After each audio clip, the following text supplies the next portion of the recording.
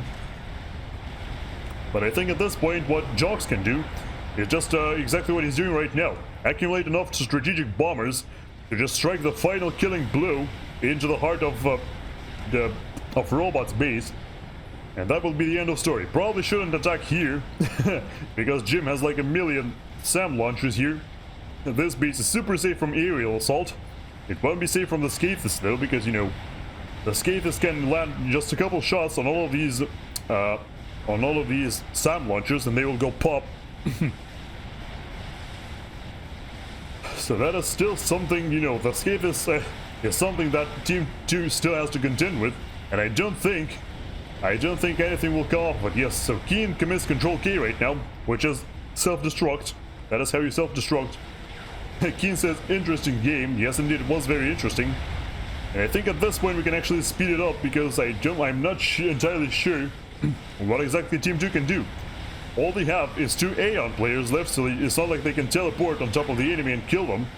And most importantly, all of the enemy commanders are underwater. I imagine probably even Kramer's commander is underwater as well. I can see it though. Oh no, it's right there. Kramer's commander is protected by both a shield.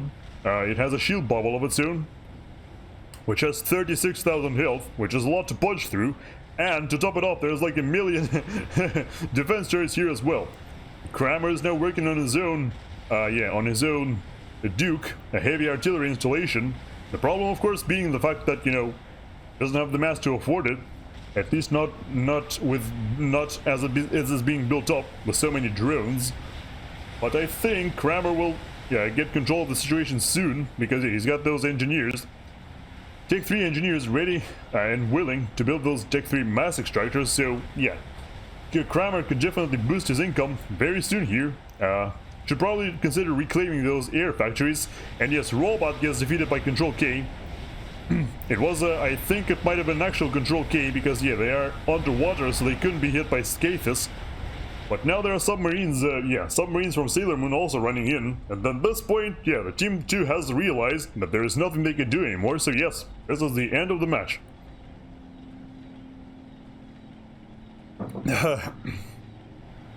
So congratulations to Sailor Moon, Jox, Jox333, Kramer, Yolana Oss, and even Rubik's Octagon for winning this amazing game of Supreme Commander Forged Alliance for Forged Alliance, that was played on the Forged Alliance Forever client.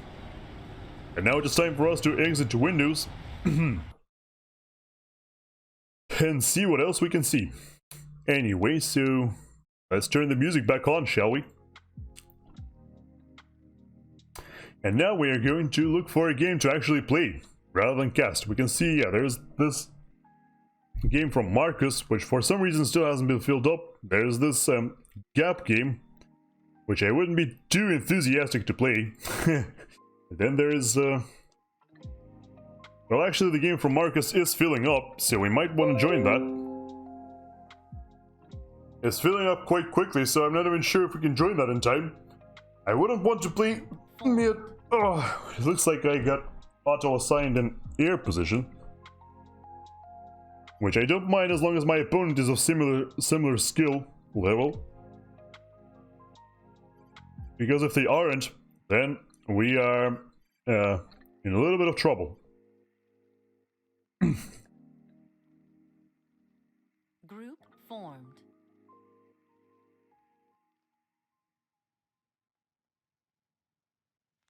Excuse me as I'm getting some messages in real life that need answering. Yes, yes, yes. There we go. Group formed. Alright. So it looks like, yeah, my air opponent is of similar skill level here. I think I'm gonna go Cybran here. Because, you know, Cybran is very famous for their horrifying strategic bombers that can do insane amounts of damage in a very short time. As long as we outmatch our opponent's Tech 3 air production, those strategic bombers will put some serious hurt on them. Just gotta make sure that, you know, nothing... Boons! Says Cosmonaut. Yes, bulls would be very much appreciated. I think Marcus is just AFK for now. Yes, balance, very important indeed. Because currently it's at 68%, which means which is not good. It should not be at 68%. Right, JT is connecting here at 1500 rank points. I feel like this guy's rank is a little bit too high to make sense for this particular match, because, you know, the highest rank we've got going on is 1200. So, yeah. Rashid and Clank is saying no mid, please. I got stuffed into mid for some reason. Not entirely sure what's happening here. In that case, we might want to go something else instead of Cybran. Pasodi says mid, please. Which is cool. Well, Cosmonaut got sent to mid, and Pasodi also wants to go there. So I would appreciate if you took me out of there. It's not like I can't play mid. I know how to. Just, you know, I would have preferred something else. If at all possible.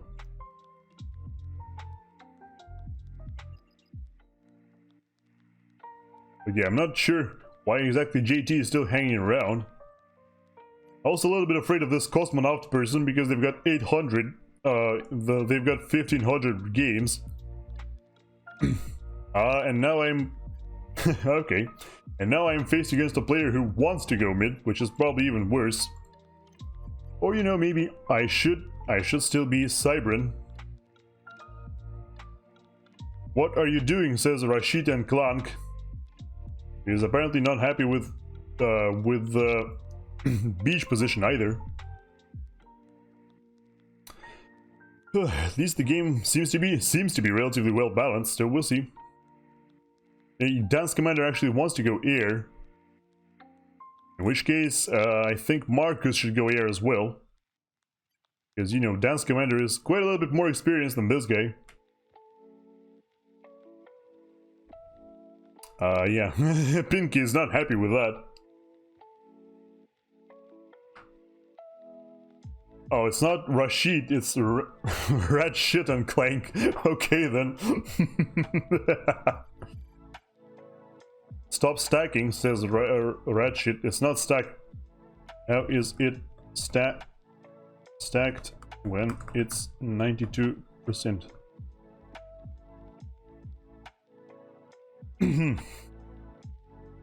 Official Yobo, who I didn't even see. Look at games, and so what? What? Use your brain, man.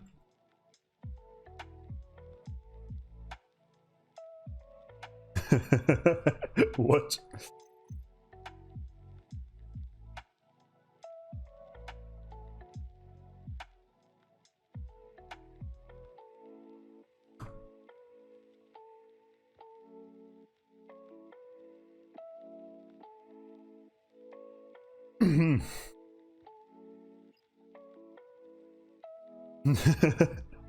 Lol.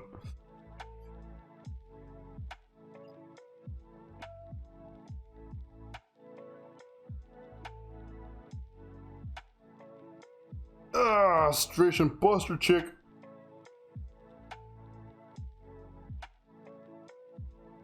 Alright, so, hello. Hey, hello, evil cursed potato. Hey, welcome. Great to see you. Oh yeah, we can actually have JT facing against Dance Commander, but then somebody would need to get kicked. Which there are now 10 players, so two of them will need to get kicked, which is a bit of a problem. I am doing alright, Potato. I am doing fantastic. Okay. They kicked this guy instead. That's nice. Yeah, I am doing fantastic. Having a wonderful Monday morning here. It's a little bit too cold for my liking. I actually had frost on my car in the morning. So that was a little bit of a bummer. And it's only gonna get colder from here, which is sad, but you know. At least I'm having a good time here with my friends. Yes, shoutouts for Evil Cursed Potato. He's a wonderful human being, always a pleasure to talk to. Streams of all kinds of various cool stuff, especially concerning real-life crafting and cooking.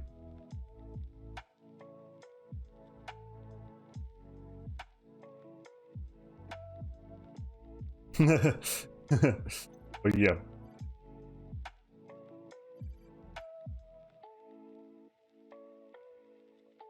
Let's die. He will smash you guys. Okay. Good to hear you're doing well, yes. Yes, I'm also a little bit, not a little bit, quite happy with that. How are we going?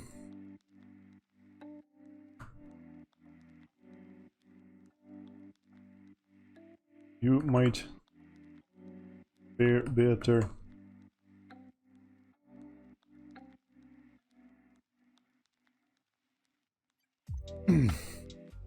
Yeah, I don't mind leaving, you know, for, you know, to give our team a better chance of okay. I'll be going then. That's no problem. You know, I can, yeah. If I can get, you know, those people a better chance of yeah. If I can give those people a better chance of winning, then so be it. I might, yeah, I might get another good game in right here. Because, you know, there's only 4 players required for this one. We've got a guy with 900 games, but only 1,000 rank points like yours truly. I have a question. Oh, yes, please ask away. As long as it's not something super inappropriate, which I... well, I won't get mad at it. I'll respectfully decline to answer. Itchy nose. Yeah. So yes, this guy is quite a little bit more experienced than I am. That is for certain. But at the same time, you know, I think if the teams balance out by other people joining, then we should still be okay. Так. Oh, wait. Suddenly switching to Russian. Whoops. 100 games balance. All welcome. I wonder how many people are in matchmaking right now. There's exactly 1 person in the queue. It's probably not the best idea to try for that. A search result. Oh, live games, right. I recently found a really cool song that I am vibing to a lot. This thing is, it's in Russian, or at least I think is in Russian. Oh, you want me to translate that for you? In that case, you can DM it to me in Discord. I'll do my best. As long as it is in fact in Russian, which, you know, if you aren't sure, then neither am I. Hi. How is it going? Getting warmer in house. I tried to spell out AUS, but instead spelled USA. Okay then. Oh, this guy is a pro, apparently, or at least from the clan pro. The CPU is a little bit disappointing though. 450 is horrible. Oh, my bad. Sorry. Crap. It's actually the New Zealand. Yeah, it's a New Zealand flag, not Australia. Whoops. Could you have a listen? Tell me. Yeah. Okay. Sure, no problem. Anyway, weather is about the same, right? Yep. Yeah. Wow, that was. I should have looked at the flag because, yeah, it's clearly different. See, this is Australian flag, this is the New Zealand flag. They are different, they just look kind of similar because, you know, dark blue background and the British Union Jack at the top left corner, but otherwise they are very different. Observer? Observer what?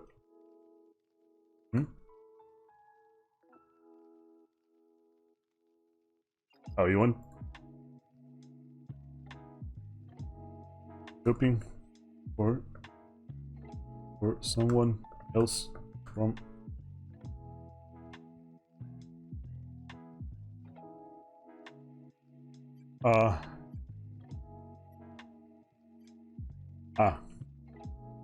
okay, right, so in that case, yeah, I'm not entirely sure how this person is going to perform. They do have 1,200 rank points, but only 33 games. That's not enough. Are we sure about the guy with 450 CPU?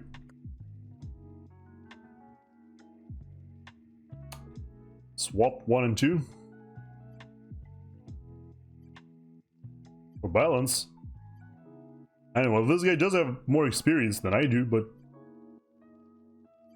well, we could swap, I guess. Maybe that wouldn't hurt. No. Yeah. Mr. 1200.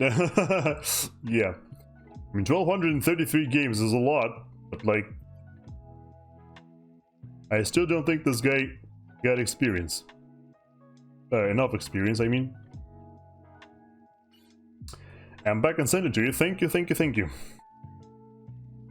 Thank you very much for that. Yeah, so... I think what we should do here is rush the island as quickly as we can, for which we shall go with Air Factory first. Construct that ASAP. Then send some engineers. Actually, you know what? Let's build it here, because that's, you know, that is in the path towards the hydrocarbon power plant, which is exactly what we want. 3 engineers, 1 scout, 1 engineer, 1 interceptor, 1 engineer, 1 transport, methinks. Maybe 2 engineers, yeah. And after that, we just go bomber, inti, scout, inti, bomber, inti, scout, inti, bomber, inti, scout, inti. There we go. That should do us well for now. Yes, let's set the factory too.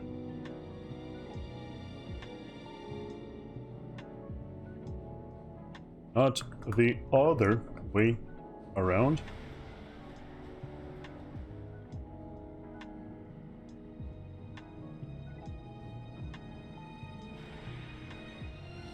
I think I can take the island before building the factory, technically. But we'll see. Because, yeah, Tech 2 naval factories are quite expensive, you know. Yeah, what are you doing? Why are... Stupid engineer. Why'd you move around like that? What was that all about? Yeah, we can build some... Yeah. We can build some... Huh? What? I'll do the same. Well, once again, why do you want to... Okay, let's have this guy build all of the mass extractors. Going to be our extractor engineer. And go here and reclaim, I suppose. Yeah, see, we're already having some either connection problems or computer troubles, because this guy is... I'm going to look at his homework and class. I'll try to pop back in. Yeah, no problem. Oh, thank you for the reminder. I don't know how, but you managed to remind me that I actually need to mute the background music because it's out of place now. Wait, the hydro is done. Yes. We're still power stalling somehow. Yeah, so this build is slightly suboptimal, I guess, because the scout does cost more than an engineer. Let him have it for a few seconds, then frigates. What? Why, though? I can take it away from him right now if I just build a transport in time, you know? That's not, like, that big of a deal. I'm not entirely sure why this guy is so strictly against, you know, claiming the island first. Like, what's gonna happen if I get it first, you know? I really don't get it. Okay. Yeah, there's an interceptor now being made. Exactly how we like it. Well, I mean, it's just an interceptor, but you get the idea, I suppose. You build a little bit more generators next to the factory for adjacency bonuses, as I described previously. This will just make engineers non-stop. Probably send them like here. There we go, the interceptor is done. So now we can have that patrol here. It's a little bit of a faulty order. Yeah, so let's fly these here, the scout, and then fly it like so. At this point, yeah, this is an engineer. So yeah, at this point the engineers will assist the factory. And so will the commander. This way we can rush out a transport earlier. And hopefully this way we can occupy the island earlier before the enemy does. Interesting map, yes. This map is called Ozone Islands, I think. And yeah, you can see right here, we are, you know, running out of power quite quickly. because we are assisting the factory so heavily in making that transport, but I think our engineers should help us out and not actually have us stall. Yeah, let's send 4 engineers to the island. Let's go. Nope. Do they get in? Yes, they are getting in. Now we are sending it here first to drop on the first island. And then from there, we shall go and do something else. Okay, extractors can be paused now. Commander can walk here and assist, and then walk here and assist.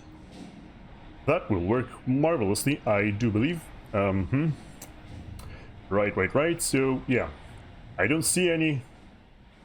Well, they are making an air factory, but I didn't see any transports going out, so maybe... I'm hoping they are late. Okay, so 1 engineer drops here, and then these 3 drop here, and then the transport goes back. Might have been a better idea to drop on the big island first. Oh yeah, bomber, by the way, in order to destroy any would-be invaders. Prioritize engineers, of course. There's another... Okay, you should be helping. You can upgrade, pause. Upgrade, pause. This guy is... Well, this guy is working for now. I think we can queue up an upgrade for this one immediately, and then just fire and forget it, you know? Wait, that's an air factory. Oh, well, I was gonna make a land factory, but that's an air factory. What? Okay, then. That's cool. Yeah, oh. Alright, so the engineers are here, which is cool. Factory, radar, and then extractors, I guess. You step aside and then do this. You should be building extractors like yesterday. Righto, we are completely out of mass somehow, for some reason. Okay, lab, anti-air, this, engineer, attack. See if the scout can spot anything. I don't think they've got anything yet on this island, but... Wow, we're completely out of mass here. I have no idea what's going on. That is a super heavy mass stall, which means we should pause this one at least. Yeah, they don't have anything on this island, like, what? Why couldn't I claim the island first and then do everything else later? I really didn't get this guy's point. Right, there are anti-air guns for... Yeah, there are more interceptors here. We can bring them to bear as well. Oh, there are some frigates gathering around, which means we should cancel these.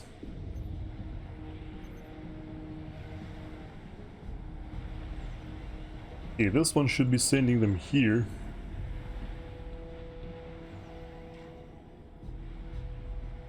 The lab will just hang back there. So this should be making interceptors, bombers, and scouts as well, I guess.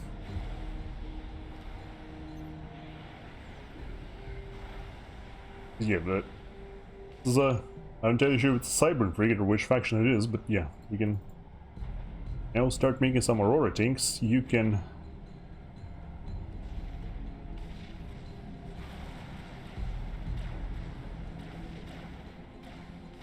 Okay, he's dodging the bombs. No! How dare you dodge my bombs, seriously. Okay, you cancel this. Cancel a bunch of these and just queue up engineers instead.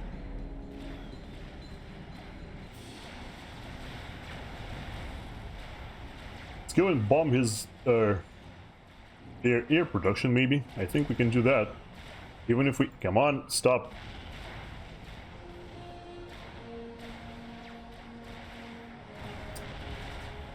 Okay, so this frigate is becoming a problem, but if we bring some engineers here...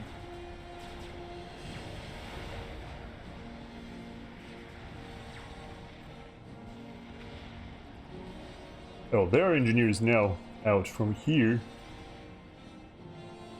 Kill these first and then go for the...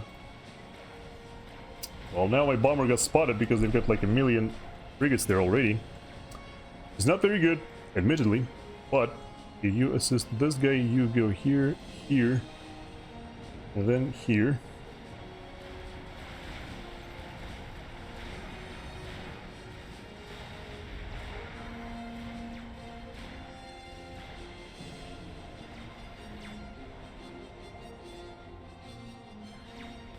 We are having a little bit of an issue because, yeah, we are out of units there. A little bit of a shame. I'm also, yeah, not entirely sure how those guys just sees everything, but yeah, you should be reclaiming. Don't know why you stopped. Right, can we please drop now?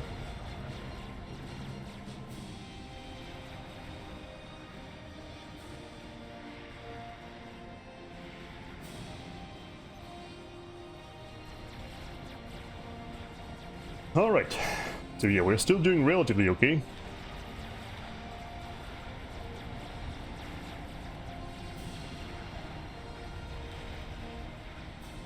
Yeah, the first one will be producing submarines because they can't actually stop that. You know, frigates can't fight submarines, so even if they do have more frigates, we'll still be okay there. You guys should help this one. Dun, dun, dun, dun, dun, dun, dun.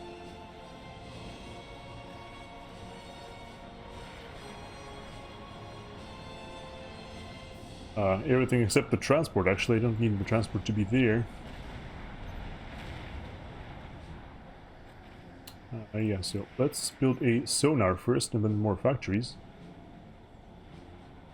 I think that'll work slightly better. Yeah, so we can see... Yeah, it doesn't look like they've got any sort of... well, much of anything, really.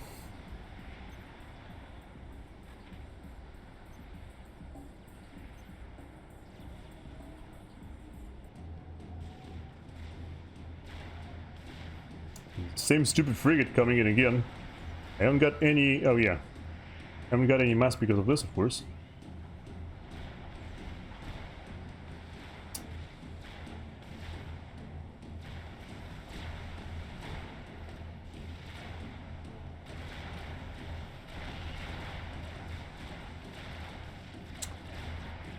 Uh-huh. Huh?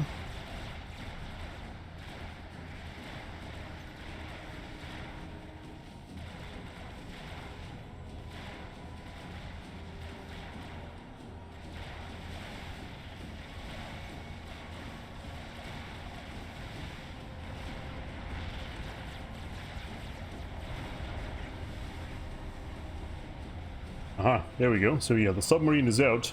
We'll deal with the frigates now.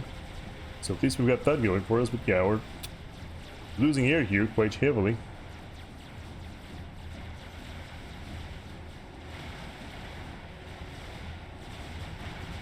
Alright, in the meantime though, we've got another... Yeah, these guys can be unpaused. We can get more engineers from here, maybe.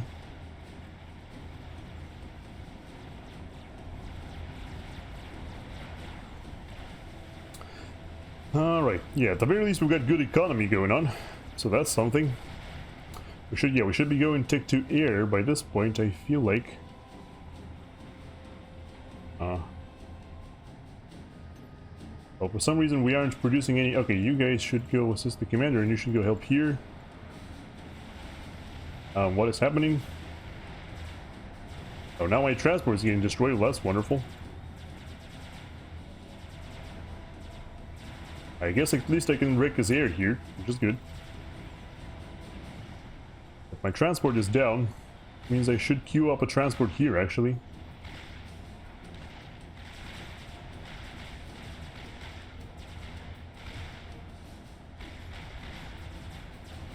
Okay, there we go. Airdrop fails. There is another airdrop here, though. So please kill that, if you can.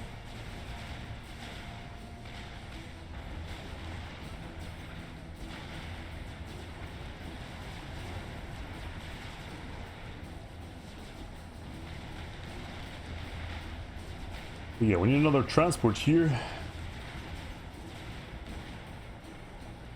And it looks like we actually won air, which is awesome. But yeah, one of our...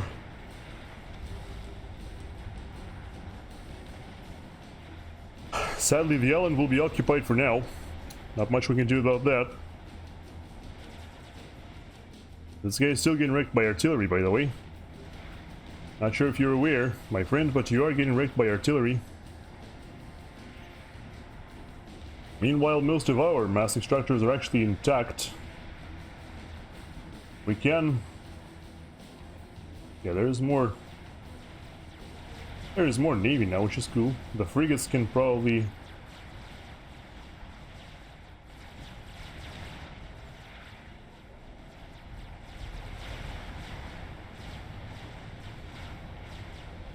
Oh. Well, in the meantime, White's Navy is being heavily invaded. Which is cool, I appreciate that. Yeah, so we still have Navy, we still have air. What we don't have is... Yeah, okay, so boom, boom, boom, there you go. You go here, commander goes here. Yeah, so engineer, scout, fighter, bomber. Should be produced. Yeah, okay, so we need to send more engineers here.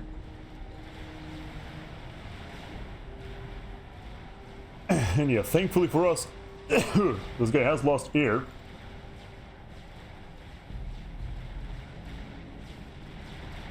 To us, which is awesome. Yes, yes, yes. We can also probably start upgrading this extractor because, yeah, what are they gonna do about it, you know? So yeah, even though the game has started out quite horribly for us, we did manage to, you know, we are still in it. That's the important part here. And I do believe we have better eco than our counterparts on the opposite team. So there's that. Okay, scout needs to go fly over here. Excuse me.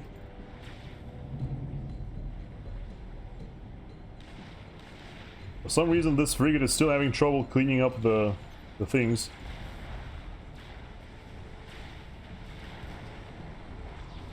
Yeah, this should take care of that because artillery isn't that good at hitting moving targets. Yeah, build another factory, build that. One of these, then some of these.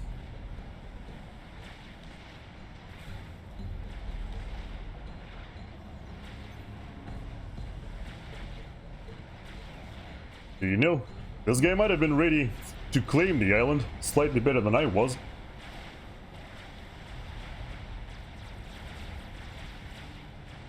Yeah, we need to retreat here though. Very soon we'll start getting some frigates in our faces. Which we probably don't want to deal with right now. They've got tons of engineers on this island, but yeah, now the island is being heavily contested once again. And oh my god, why am I making so many engineers? That's horrible. I need to be making swift winds now. Out of here. Because with swift winds and torpedo bombers, there is virtually nothing this guy can do to us.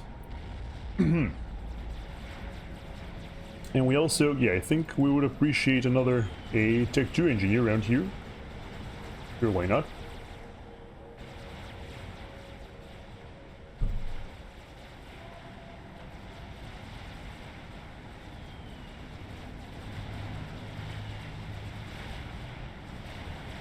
Focus them one by one.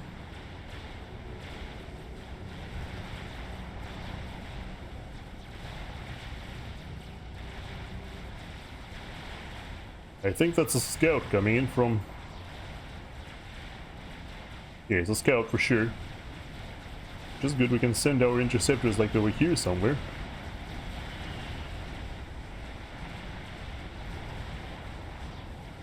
Oh, this factory isn't making anything, which is a little bit of a shame.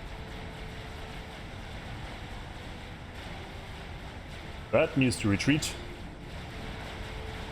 Oh, there's a torpedo bomber, yep, there we go. Okay, the transport survived miraculously.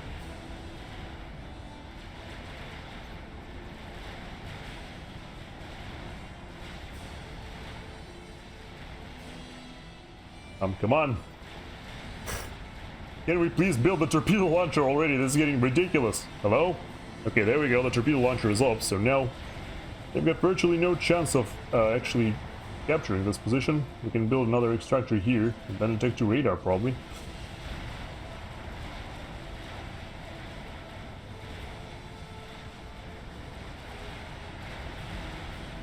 And yep, okay.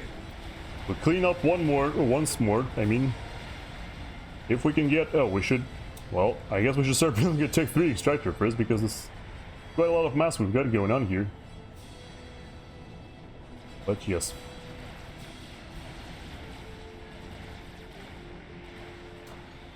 So yes, we do successfully manage to defend the Navy. Problem is, of course, now we haven't got any more. Yeah, let's go have these load into the transport and send them over here.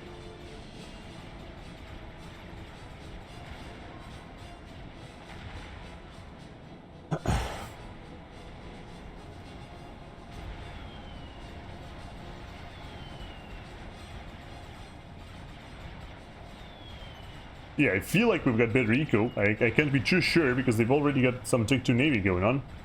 We don't. I hope this is a scout. Yes, it is a scout. Why are these coming here? I'm not entirely sure. I suppose they can start constructing from here. Then yeah, do this.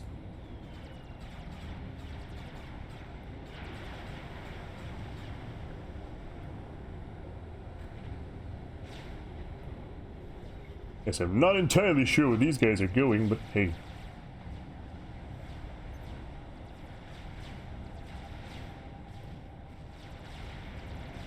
Whatever floats their boats, I suppose. Yeah, this needs to attack here. Yeah, you are being assaulted, my friend. Slowly but surely. We do need to... This guy isn't assisting anything. We can send him here, probably. There we go. That's a nice mass we're gonna get now. We're still making scouts. Not entirely sure. I think we should make scouts out of here as well. We also need more engineers to assist these factories.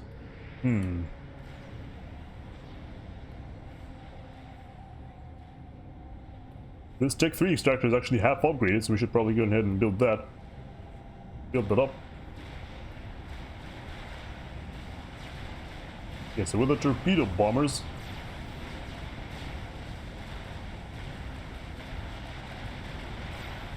Alright, so yeah, this will get upgraded and produce destroyers non-stop. You know, freak everything else, we need destroyers first and foremost. Of course, yeah, this will do this will go here and hopefully cause some additional trouble on the island. Because we can do that.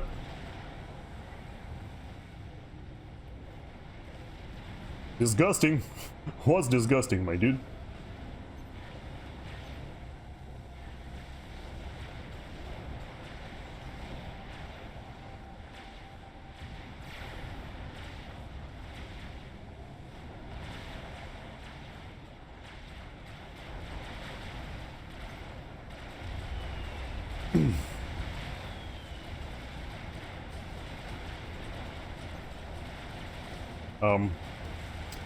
Right, so my torpedo bombers get killed by something. I guess it's time to recall them.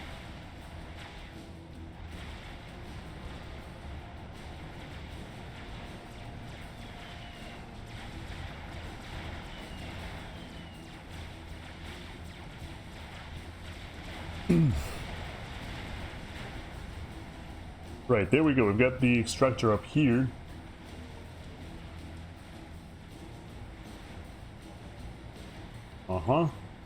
And a shield. And a couple, and a yeah, TMD maybe. Because I mean, why not? Right?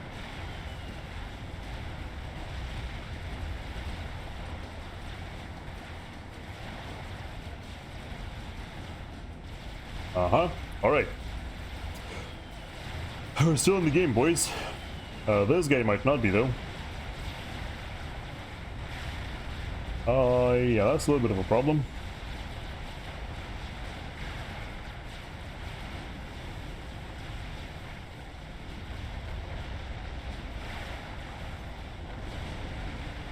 Yeah. This is developing into a serious problem because look at this.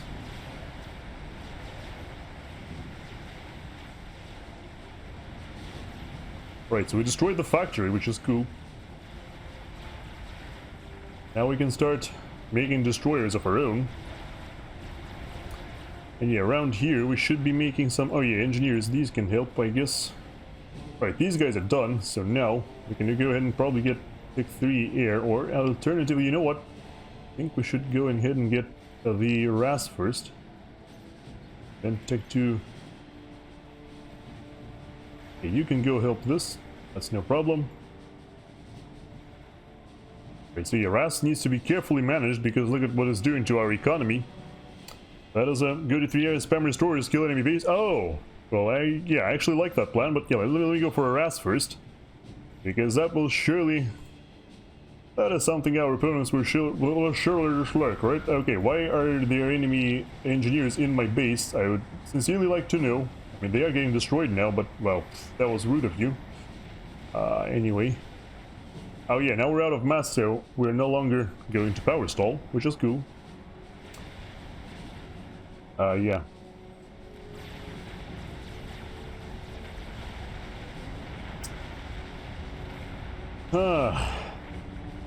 Yeah, looks like this guy's plan hasn't worked out too well, huh? He's got Corsairs as well, which is kind of ridiculous, if you ask me.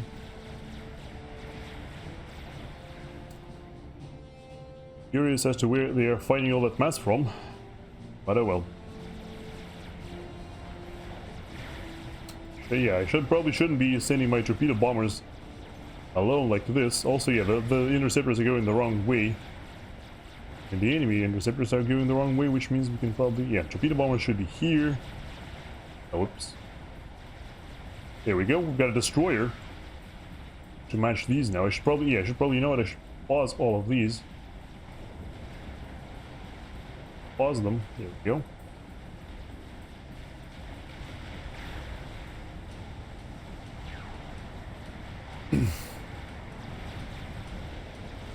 Excuse you. Why are these here?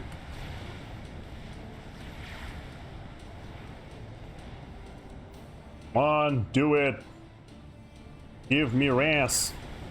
So I can harass. Okay. Plan here. Yeah, they still haven't got any well, yeah.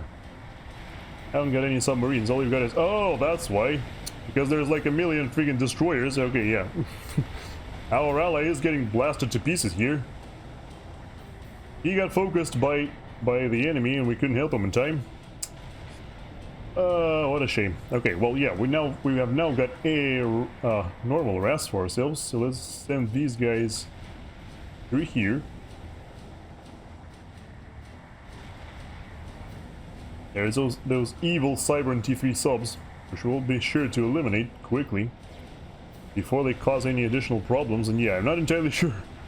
I think this guy should just... Okay, he's building tactical missile launchers. Ah, well, I suppose tactical missile launchers kind of help. The problem is they aren't, whatchamacallit.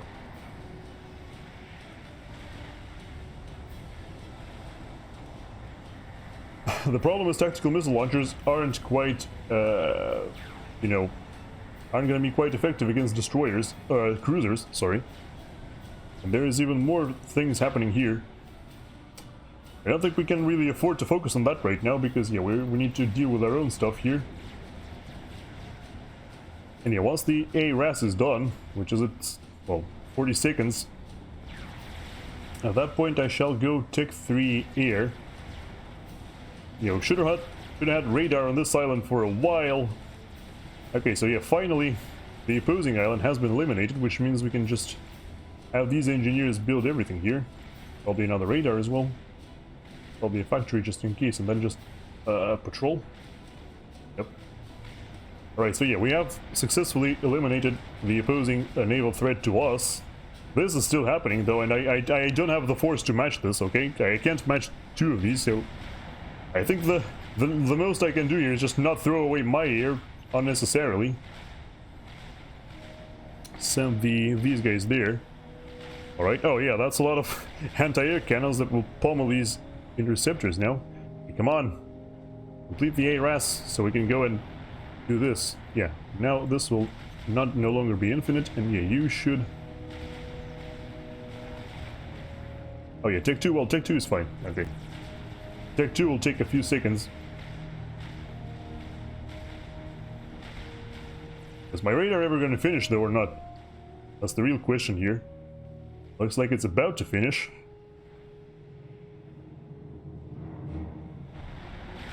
Alright. Okay, there are Alpha bombers sniping my things, apparently. Which is cool.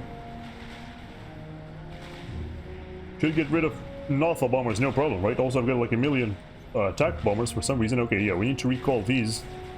Attack bombers, yes, yes, yes, of course.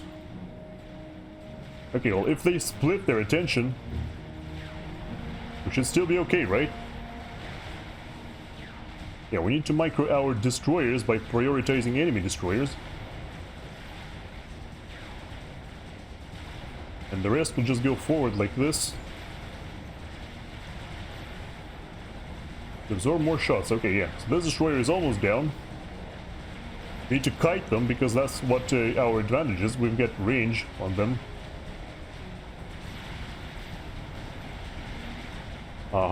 There we go.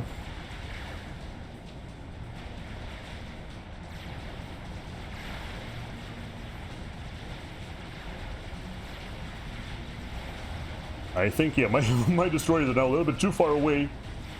But you know what? This one is about to sink because of all the torpedo bombers we're bringing to bear. And now, yeah, it's definitely time to... Oh, hey! Well, they did manage to destroy one of my mass extractors somehow, which is actually really handy because that means we can just go and build another one instead very shortly here.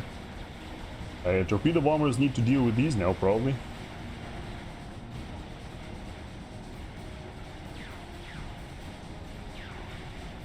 Destroyers, for sure. Okay, now it's me who's getting attacked by two navies at once. Luckily, those are mostly submarines. Yeah, these need to be assisting as well.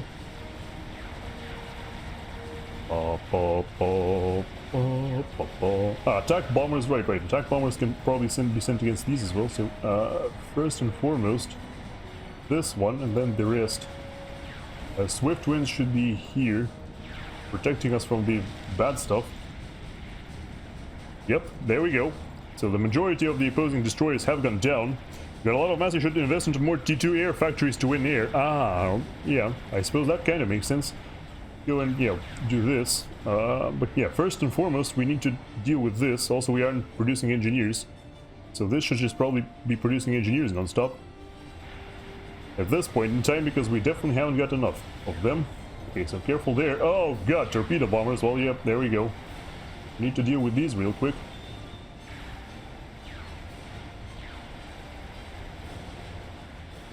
Yeah, that is evolving into a little bit of a problem, but you know what we can do? We can go ahead and build some flak cannons here. Those should take the edge off, right?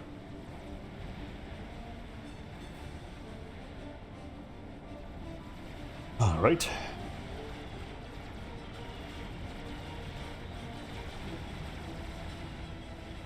Yeah, so the torpedo bombers are of course completely helpless against swift winds, which means we will very shortly restore our air advantage. And yes, now we've got these guys who should all assist the commander. The commander shall now assist this engineer. We'll rebuild this extractor, and then where is the storage? The storage is here. So then we'll build a generator and then assist this. And yes, now we should just probably be making restorers non-stop. So that's all well and good. Yep, there go the flak cannons. Being an absolute pain in the buttocks for these, for all of these.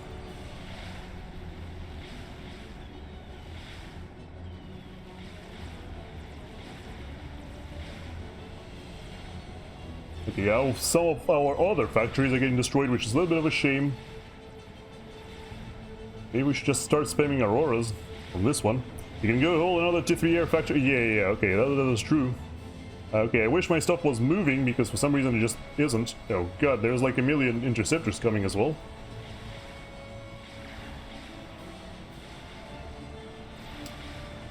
This one is still making engineers.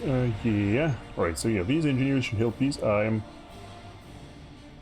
are you... What? Build me a... Why can't you build a generator? Hello? What is wrong with you?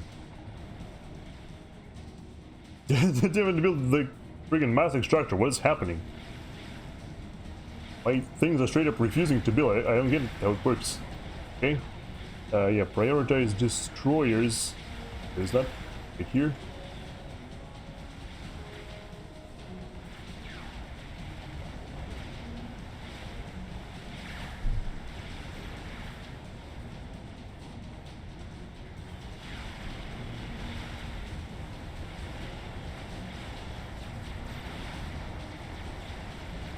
Okay, yeah, the flak cannons are down once again. We should send all of our swift winds, which we don't even have for some reason. I guess because they've got friggin' things now. Okay, it looks like the Navy is hopelessly lost. That's a little bit of a shame. Anyways, we've got our scouts, which we can send here, I suppose.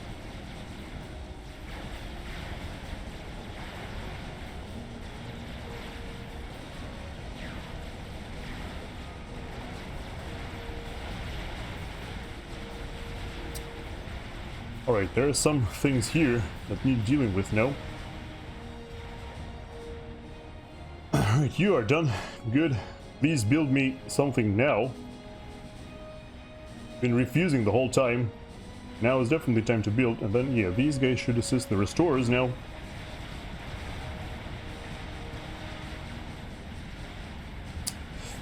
Looks like one restorer won't be enough.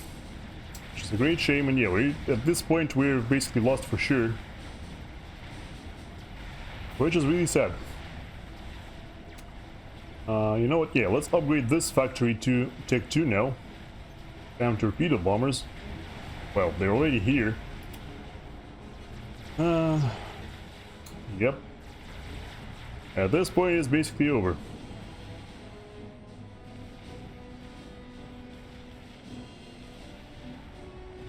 Should have more factories, 6 torpedo bombers per cruiser. Yeah, I know there is 6 torpedo bombers per cruiser. That's what it takes, but yeah.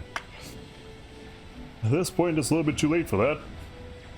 Our guy is dead set on producing 1 million defense turrets, which do nothing, by the way. Those literally do nothing. I'm not entirely sure why he did that. But hey. I guess I haven't been performing too well myself, so who am I to judge, I suppose? Let's build a friggin' radar. Getting ridiculous. Then... Hello?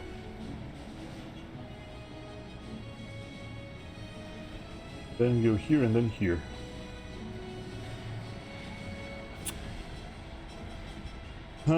Yeah, now we're overflowing mass as well. Not much we can do about that, though. Yep, maybe build, yeah, well, you know what, let's just have the commander, maybe. Build more Tech 2 air factories, maybe that'll work.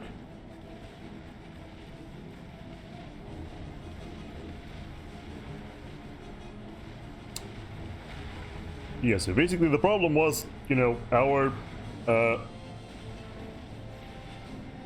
opponents ganged up on us and kicked, you know, while we were down, while we had a little bit of a disadvantage. And after that, you know, they targeted each of us separately. Which was indeed a shame. Yeah, now we need to construct some shielding.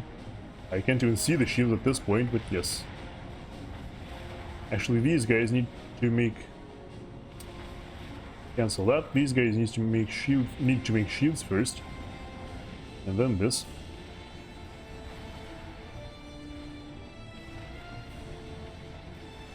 I even see those cruisers. Well, there are some. There are torpedo bombers flying in for some reason. Actually, no, I don't think... I think it's a little bit too early to send them. Ow. Can we please build a shield today? Hello? Why are we not... Oh, that's the wrong shield. Need to take 2 shields. What? That's not a shield? Stop it.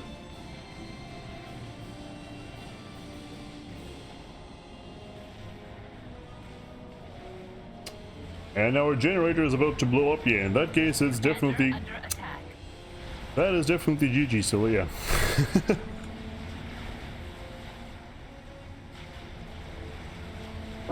Yep. So our opponents essentially attacked us one by one. Our friend here wasn't prepared for that. I mean, neither was I, but fair enough. And also, for some reason, they had like a million interceptors. I really don't understand where those came from. I guess they just built... yeah. I guess they just built a ton of factories immediately.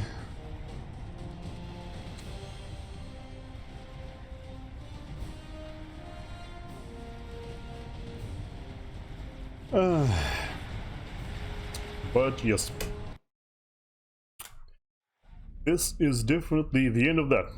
We've got some more... yeah, we've got some more time left over. So perhaps we should then go for a... for one of these.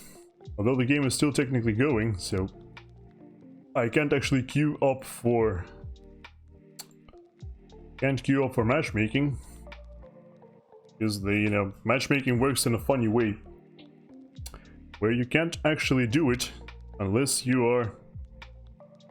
unless the previous game is over. I don't quite understand why that is. But that is how it functions. So who are we to judge? Anyway, let's go try to relaunch FAF and see if there is another game we can join. You know, maybe we can hang around here a little bit longer and actually play another game, which would be, you know, which would be decent for us. No air, no mods. I mean, actually, technically having no air is also a mod, so I'm not entirely sure what you're talking about there. Rank between 800 and 100. I don't want to, yeah. I don't want to play Gap, though. Let's go for this one. Maybe we can play this one. It does say noobs. I'm not like a super noob, but you know. Group formed. Maybe we can do some work with that.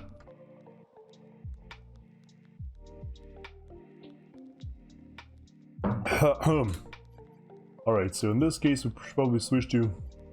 yeah, let's switch to UEF and go. It is a, you know... it's a 73% balanced game, which is not that great.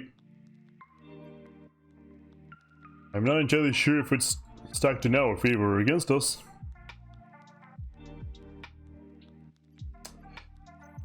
But yeah. There's a host here.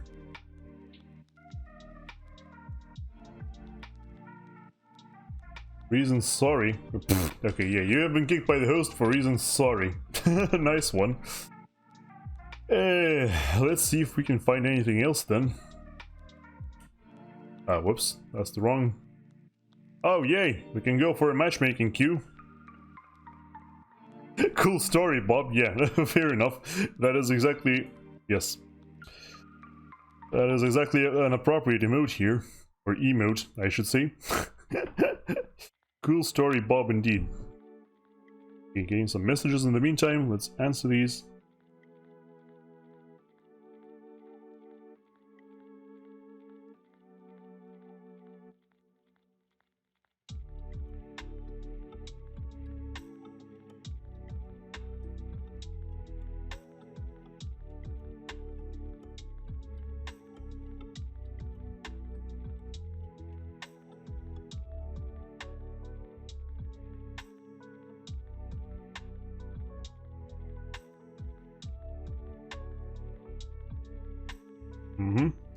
Alright. Yeah, there's only one person in queue, which is a little bit of a problem, because I'm pretty sure that one person is actually me. So that's gonna be going for a while. I didn't want to join this one, because this one is actually unranked.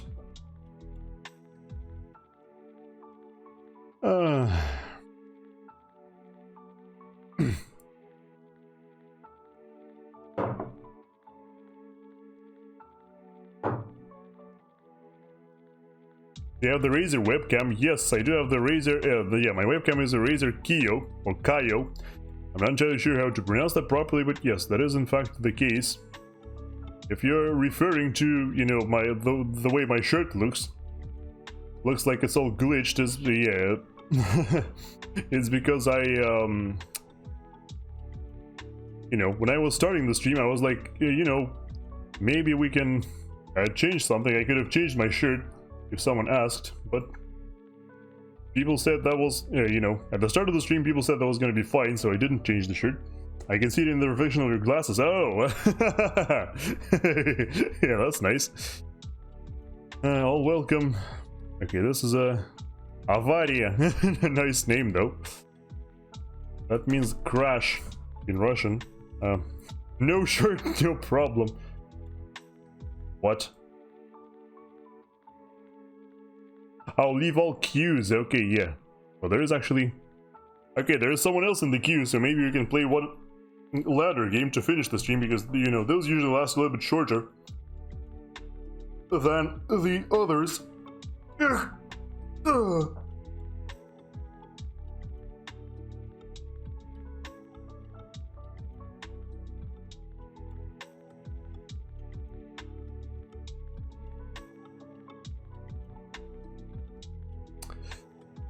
Let's see, there's 30 seconds left. I don't think you can actually, yeah, you can't see the amount of time left, but you can just trust me on this one.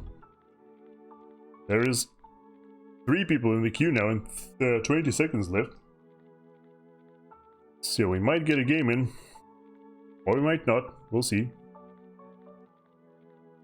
Yeah, I'm, you know, I am queuing up as all factions here because, you know, even though people do say that, you know, Aeon is worse, so probably not a good idea to play Aeon on ladder, considering I am on the lower end of the rankings, and it looks like, yeah, the queue didn't work. Okay, well, I guess in that case, let's just go for that sentence. Because, yeah, the queue, well, none of that, it didn't work. I just missed it there. The timer ticked down to 0. Then the game didn't start, which means I am, yeah. Of course, you know, sentence could take forever. But if we do manage to crush one of our opponents, then maybe that's gonna be fine. This guy's disconnected. Oh, I don't mind occupying this spot. Against a player of actually similar caliber. 1100 rank points and 100 games. Change the color to something prettier. Although that yellow was also kind of pretty, but you know. I like this one more. Let's just say that. Yeah, if everybody is UEF, I should be playing something else, like... Maybe I should go Cybern and try out... Take 2 sub spam against this guy. That could be fun. Oh, yep, there's 2 more people. Ninja Monkey Pimp has been auto-kicked because their number of games is too low. 29 and minimum is 900, okay. Oh, 900, what, 90, sorry. Whoops. How did last game go?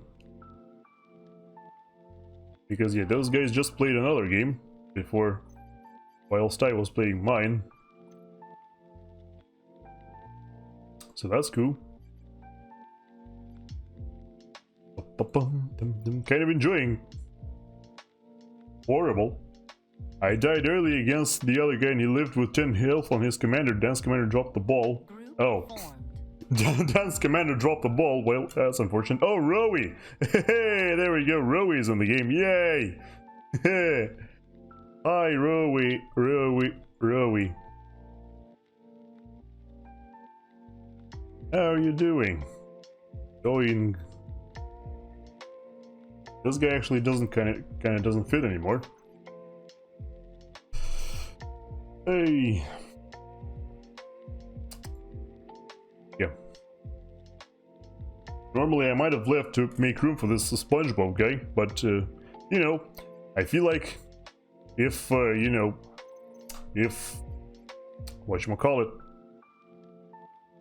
you know, if this is the last game of my stream, I'll actually get, yeah, like 10 minutes before I need to end it, but, you know, I think I can afford to stay for one more game today. Team stats, 4500 versus 4100. What's the balance is 89%. Is it possible to improve it? Well, this boss life person is a little bit too high rank. That's a little bit problematic. We'll switch 1 and 2. We are pre. pulls a boss life with the pink guy, I guess. Wouldn't want to be put into rock over beach, that's for sure.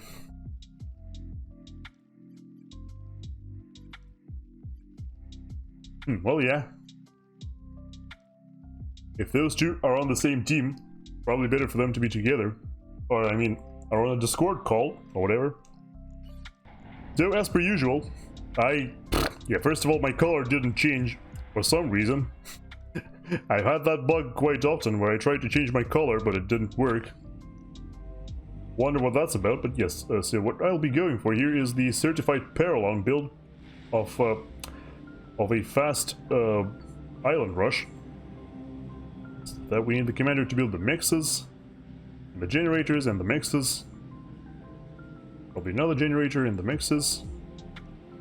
Then more generator and then just assist the factory. Well, we'll see as we go along. So yeah, 1, 2, 3, 4, 5 engineers, a 1 transport, scout, engineer, interceptor, engineer bomber, and then probably just a bunch of these, because by that point I should have a land factory that produces engineers. There we go. Sorry, was having a seizure, what? Who was having a seizure, what? Not entirely sure what you're talking about here, but I hope you're okay now. So yeah, the first engineer is going here. Awesome, you bet. Good talk, guys. Good talk indeed. Yeah, this does feel a little bit better. So the second engineer actually goes here, or like here, then just reclaims all it can on the way to the water. Yes. Huh? It's better to issue the movement command. And yeah, by the way, the fact that I'm not controlling my factory right now or newly emerging engineers is not a problem, because because they will just reclaim. They should be reclaiming. That's why they're here. And the third engineer, or the fourth engineer rather, will also reclaim. As long as they don't walk too far away, which they are doing right now for some reason. Yeah, there we go. That's better. Don't want them to walk too far away because, yes, could be problematic a little bit. This guy should actually assist this and then this and then this. What the hell are you doing? Why did you move there? Yeah, so these guys need to move closer now, because now is the time they will be loaded up into the transport and transported to the other dimension, also known as the island. You select all of them. There we go. Now this goes here and then comes back. Alright, there we go. There's a scout to make sure there are no nasty surprises for us. This is extra. Righto. Okay, now we should be good for... I forgot to disable my music. Sorry about that. Right, yeah, there's the engineer who will build us a factory. Then go and probably reclaim all of these. I don't think there is a rush to reclaim them right now. So... Huh? There we go. That's better. Right, this will just produce engineers non-stop. Can queue up 1 mass extractor now, I'm pretty sure. Oh, the engineers are here, whoops. Okay, I should have been building the whole time then. My bad, so yeah, let's split these up so they can repair, and then do this, and then this, and this, and then this, and then this will build this. Engineer, then patrol the whole thing. Like so. Anyway. So yeah, this is still not being finished. Okay, yeah, we need the engineer to go here and start building the hydro. The hydro is important. We actually need it. Whoops. Wrong button. Then this, and then this, and then this. I know I'll break like all of the trees that way, but you know, I don't have the APM for any better. Let's just put it that way. Yeah, looks like our island is not being threatened at all, actually, so that's good. It's very good. I can queue up another extractor, probably. Yeah, baby, yeah, this should just be producing these now, that's good. The commander should actually produce even more power. The next engineer, hello? Oh. Next engineer is just coming out, should actually be making some more Tech 1 air factories. Because I've gotten burned before, you definitely need these. Alright, can I... I've queued up 2, huh? Oh. No? Wait, what? Yeah, apparently I've only get 1 mass extractor queued up, which is really surprising, because, you know, things like that. I thought that would take a little bit shorter amount of time. Okay, yeah, this will just produce engineers non-stop. The radar is up, so we should see any... What? Where are you going? What? I did not ask my transport to go there. But oh well. Guess I just decided to do that anyway, huh? Yeah, this will just produce engineer... Oh, actually, this is fine. Yeah, sure. Alright, yeah, we are producing... What? Did I not queue any of them up? What is going on? I felt like I definitely did, but for some reason it doesn't work. Not entirely sure what's going on here. Alright, are you finishing the factory any day today? Yes, you are, but way too slowly. Yeah, this guy should assist this guy. This guy should assist this guy. Because they're being way too slow. Looks like we've got good air presence going on. Which is good. The commander is not building anything for some reason, which is unacceptable, of course. Huh? All of my interceptors are... Well, they can stay here. For now. As long as we don't get any airdrops whatsoever, we should be okay, right? So yeah, upgrade and pause.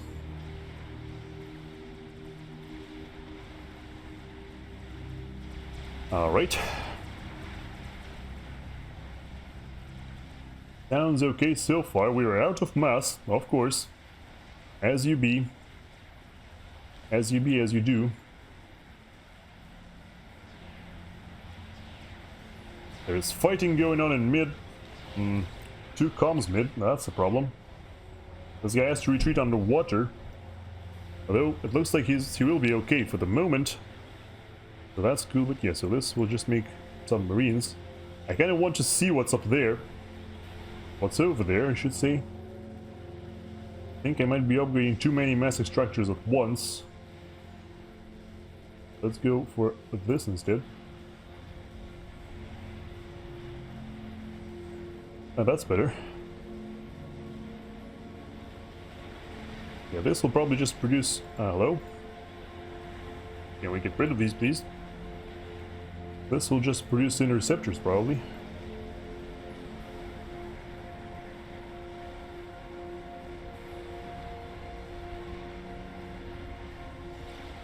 Alright, good, good, good. Our mass is getting back on track. Very nice.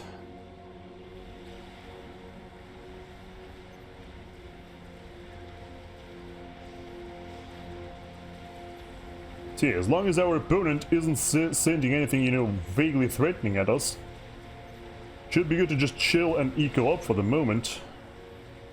Well, I mean, I have destroyed this eco as we speak. This guy can just chill for now.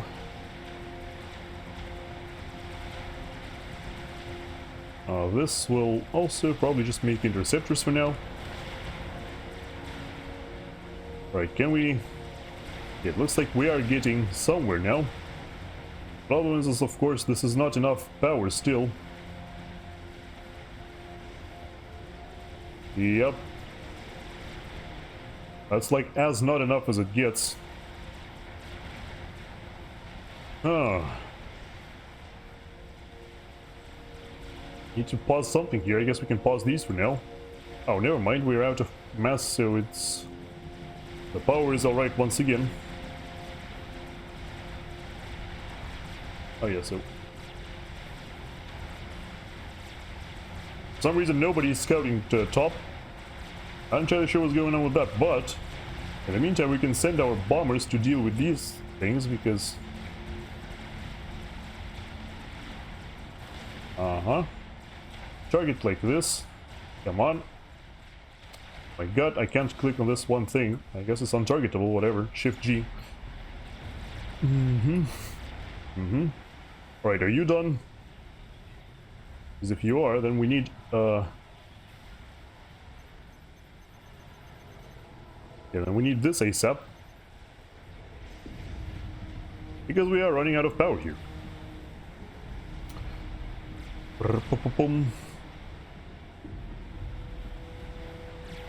I think now we should pause these because a leap from, you know, from Tech 1 power to Tech 2 power does cost quite a little bit of energy. So we should definitely chill with these for now.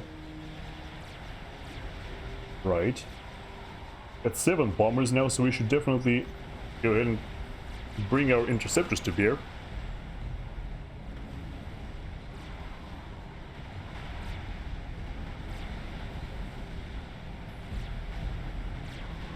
These interceptors though should hang back here and protect our rear guard.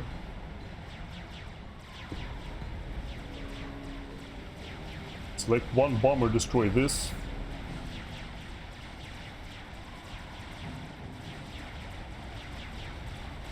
I think we might have cancelled this upgrade there, or maybe not, not entirely sure.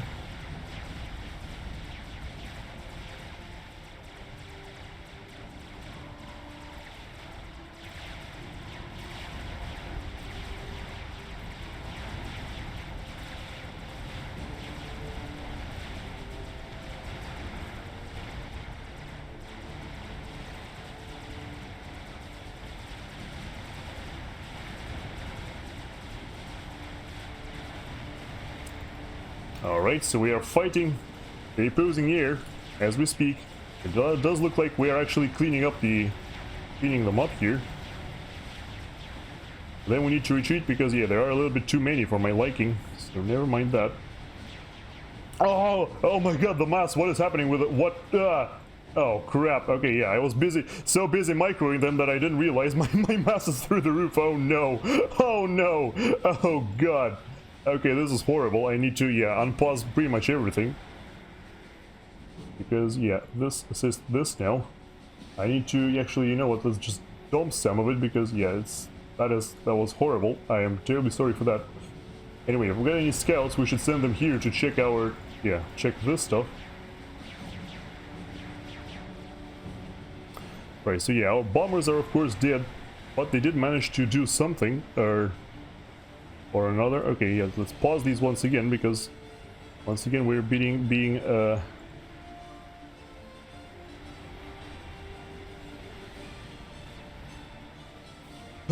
we do need to pause something else here, probably these actually, because yeah, at this point we are no longer. Hello? E please. Well, I mean same here technically. Oh, there's a spy plane already, so yeah. T3 air is up for purple right now. I think T3 air is also up for this guy. Not quite to the same degree though, just a bit of a problem. Right, yeah, these guys can just go ahead and do this. These guys should be making me some navy now. Like this, many actually.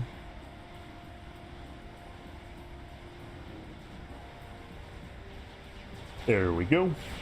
Right, the first frigate is coming out. It looks like, yeah, it doesn't look like they've got anything concerning Navy, which is cool. I'm a little bit afraid of this fresh meat. Thank you for following, my friend. Greatly appreciated. Let me just, I don't know who you are, so... Oh, Banana! Hey! Thank you!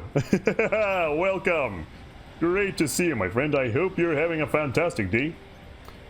Today, since from what I remember, you are from Russia, right? So you should be, it should be a morning for you, I'm assuming, and I'm hoping you're having a wonderful morning as we speak. So can we, right now, we need to finish this thing first because otherwise, I might just die here. Right, yeah, the frigate needs to retreat at this point. You know, that was just for scouting, basically. Although, of course, I could have scouted using other things, but, you know, that's just me, bro. I scout using the faces of the most precious units. Okay, yeah, you can unpause now. I can probably select these to cap these extractors as well. These are actually not even queued up for upgrading, which is terrible. Of course. Yudi would not be proud. Yes, you are correct. Yay, welcome. Welcome. Welcome, whatever you prefer. Yeah, it looks like our beach player is having quite a little bit more economy. Or not economy, sorry. I mean, having quite a bit more ships than I am. Okay, these things should all be assisting this in producing frigates.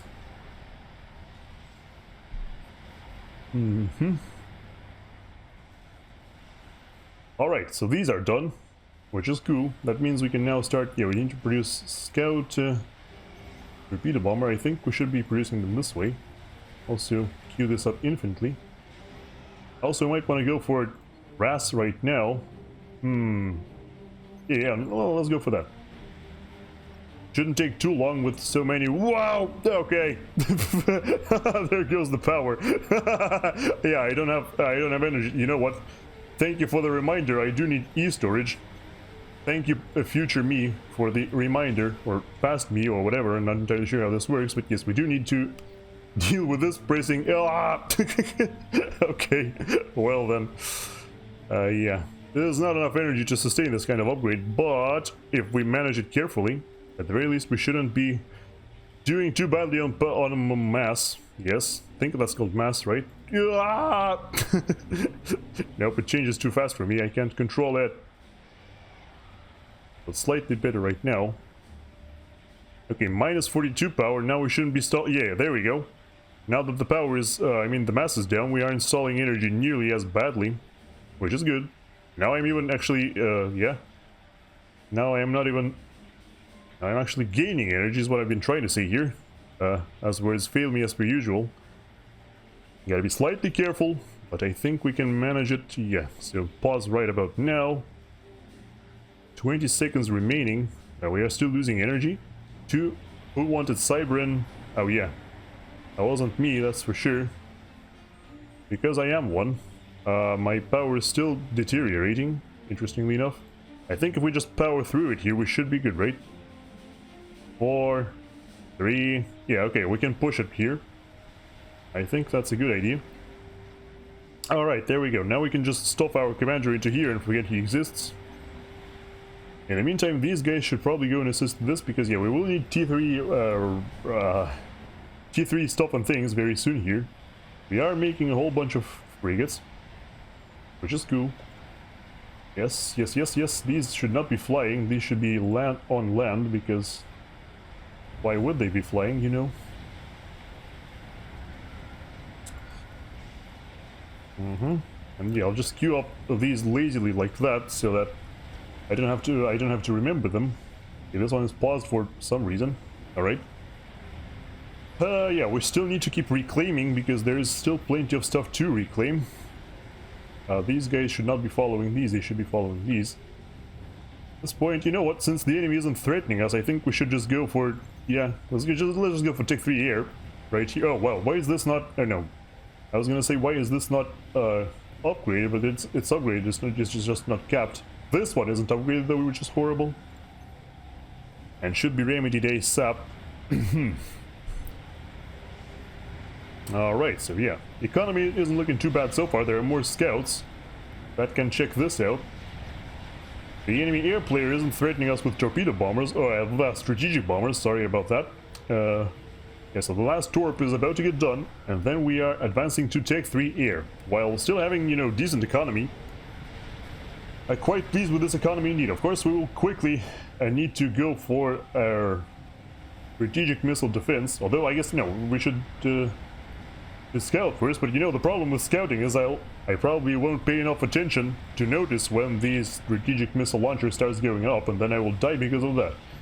And I really wouldn't want that, you know? I think at this point it's good to go for... Yeah, let's go like destroyer, cruiser, destroyer, mermaid, destroyer, something like that. Here.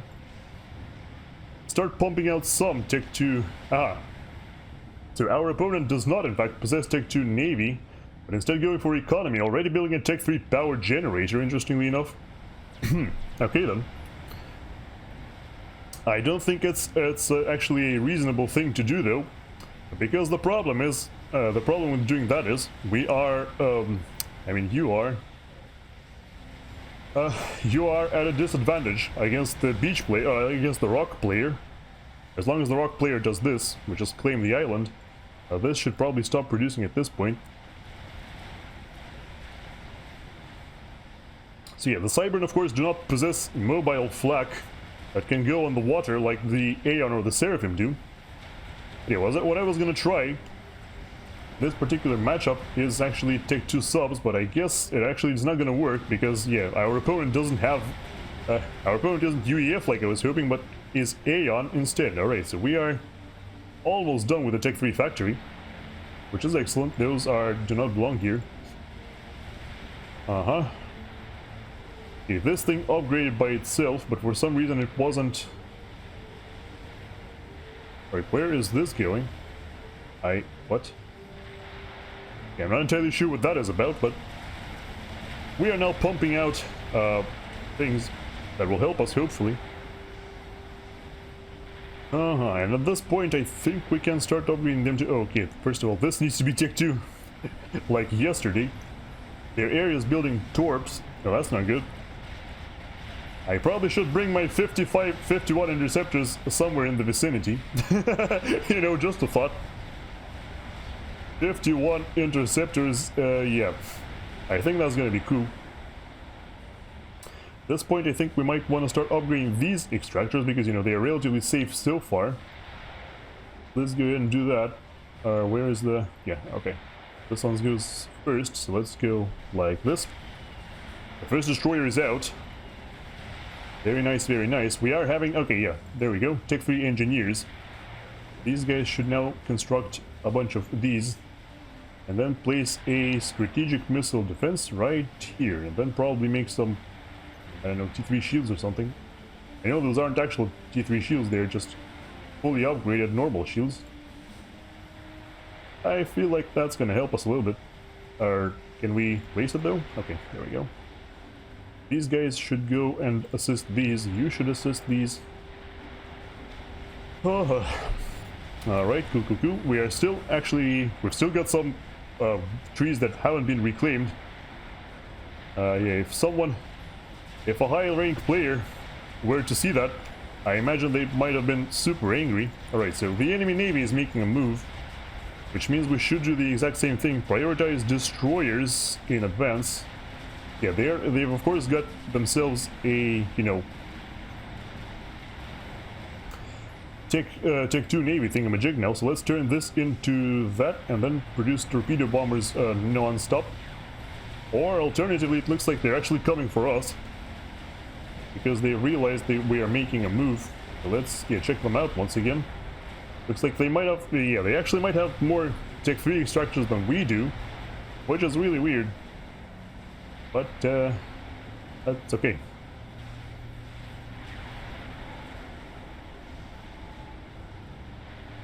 Yeah, of course these guys have reconsidered attacking us now. I think we'll preemptively produce engineers infinitely over here. Our mass is completely gone, but that, you know, that was the intention here, so don't fret. It's all going according to plan so far. Aye, Footman Steve, welcome. Hey, great to see you as well. Although after this destroyer is done, I think we can pause all of these for a moment. But yes. Okay, just pause all of these, or pause all of these. There we go. That should relieve the strain a little bit, if only a little bit. Be cheeky and use destro range with stealth sub if you have both. Thin some numbers or at least chip away some. Oh yeah, okay. Well, I guess I'll go ahead and do that because yeah, some of their destroyers are over there. If we attack them, well, I think they've seen us moving though, because they you know, they were moving there first and then started moving towards me. So I'm assuming they actually... what? Okay, yeah, we've actually got 2 on the island now. And we've got the 2 power generators online, so we've got the power situation on hold. On lock, I should say, maybe. But, oh, wait. Torpedo bombers, right, yeah, I was gonna send my interceptors over here. It looks like we, yeah. Of course, I've forgotten about that. Also scout what their navy is. Yeah. They're right there. I just scouted that, so...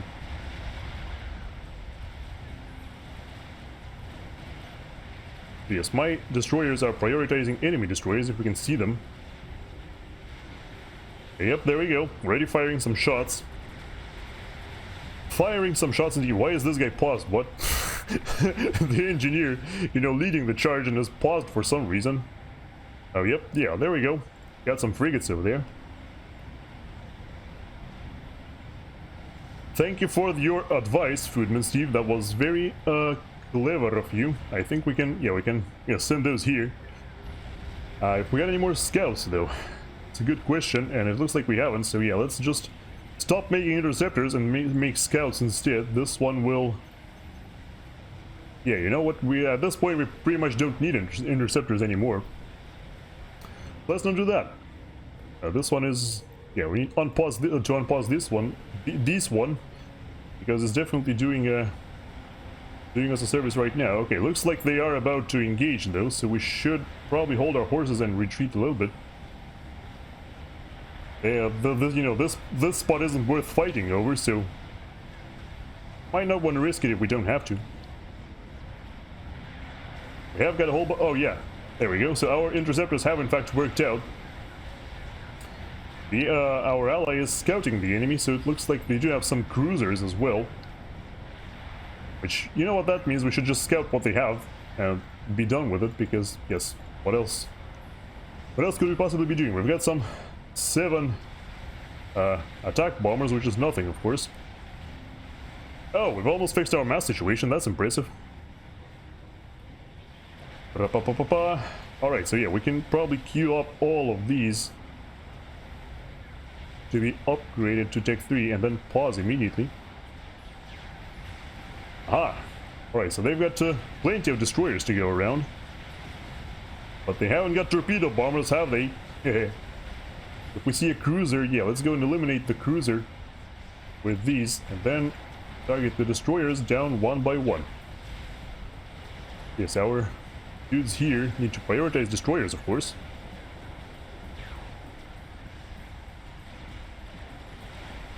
Because yeah, I don't think this guy knows I have torpedo bombers, so that could be a nasty surprise for him.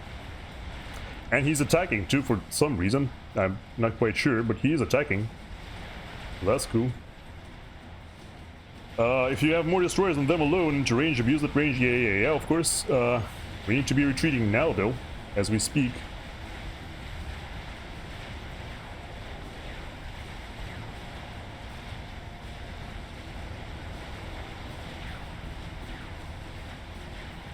Yes. Keep running away. Oh, they've got torpedo bombers of their own. Well, guess what? We've got a million friggin' whatchamacallit. Million interceptors here, so we are also... We should be relatively okay for now. Okay, well, now my interceptors are gonna get destroyed, so... Let's call for help, I suppose.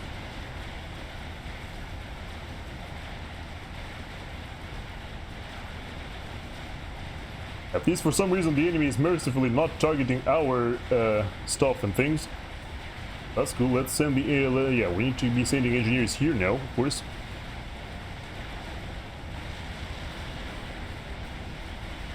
It looks like their torpedo bombers weren't quite enough either.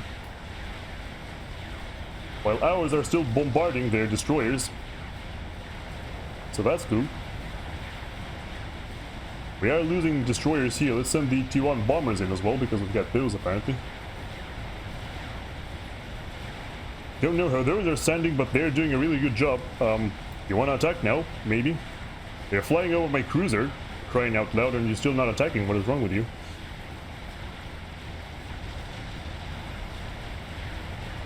Got any more torpedo bombers? Yes, we do. Yes, we do. Yes, we do. Yes, we do. Very nice. Alright, looks like the enemy here got melted down. It's good for us. The unfortunate part, of course, we are still dealing with a whole bunch of destroyers. Let's... what? Okay. Prioritize destroyers, I suppose.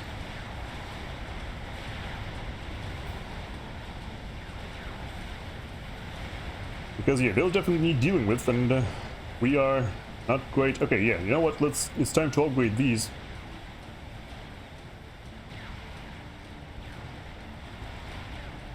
It definitely is. As long as my Tech 2 factory does not get destroyed. Okay, for some reason the enemy area is back here. And we have lost all of our Navy. Yep, okay, never mind. Navy is actually lost now. Well, isn't that a crying shame? They're all out of fuel. Cut down the number of scouts you are making. Yeah, well, okay. I have no idea how, but our air managed to lose. So now we are completely and utterly screwed. Yep, we've got no more Navy, so... Our part in this game is basically over. The only thing we can do is, like, maybe build some more... I know, let's maybe build something like... Wait, that's the wrong engineers. If we make another... one of them air factories, maybe we can spam out some more bombers from these. Well then. Hey buddy, start RT base to save some core mixes and expand. Oh yeah, good idea. So yeah, let's not build another one, let's just build one and then be done with it, because next up we do need... Oh whoop, that's the wrong artillery. Yeah, we'll start that going.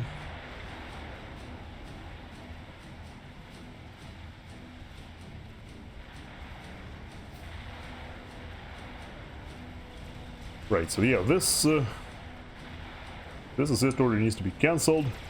These guys need to be sent here to upgrade. Yes, thank you, thank you. Also, yeah, shoutouts for while I am losing horribly here. Shoutouts to GFY Depony, who also streams occasionally, and also streams Supreme Commander. And it's very nice to what are you saying? Reclaim the T2 power and make... Yeah. Well, I mean, I don't need to reclaim anything right now because I've got like a million. Hello? Can I please build something today? Well, apparently not. Because they did already break through the shields. Ow. What? How are frigates hitting me from here? What? Are you serious? Yeah, not making any bombers, torpedo bombers once again. Got like one here, which is not gonna do anything, so never mind. I think this is lost for now, and yeah, we should be making... engineers, because yeah, this is... I think this is all gonna get wrecked.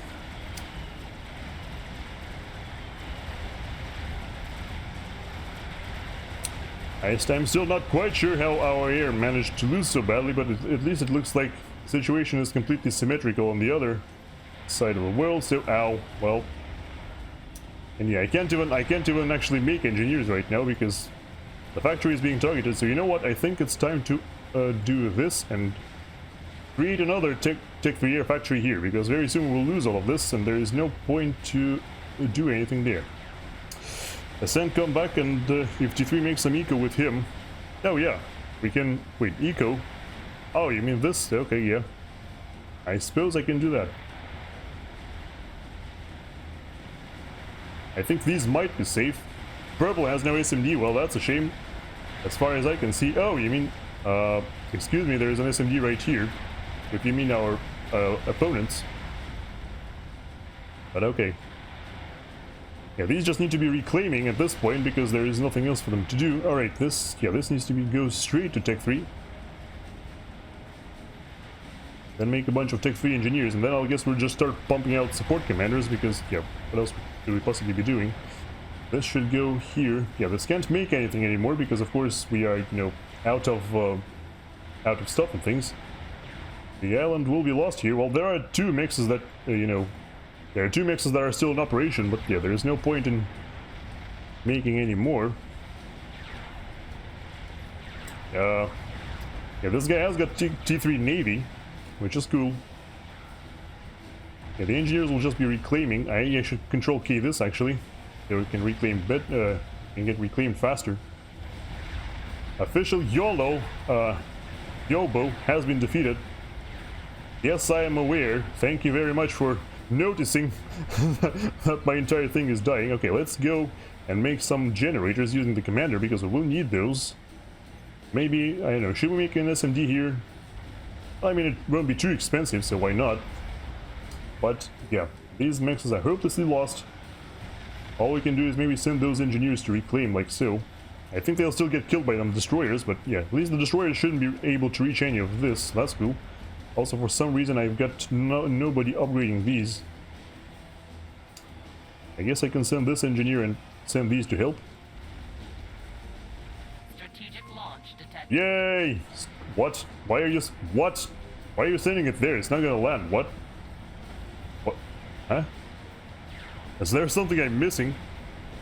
I meant mass fabs or gateway? Yeah, of course.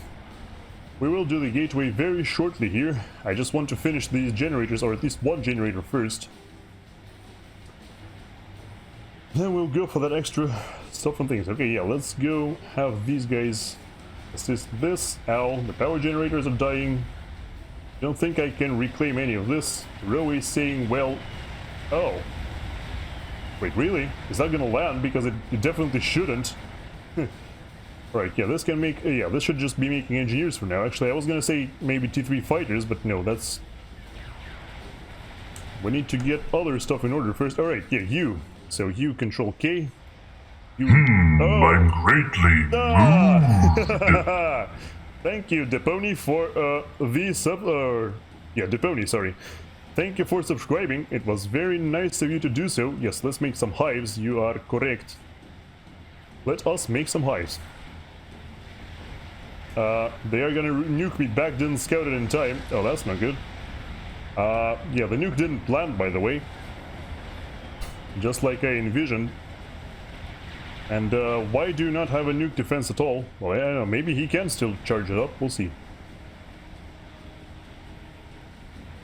This guy can go ahead and help these.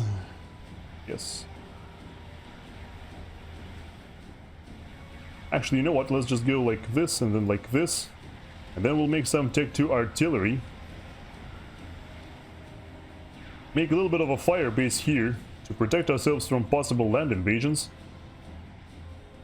Boom, boom, boom. A hive.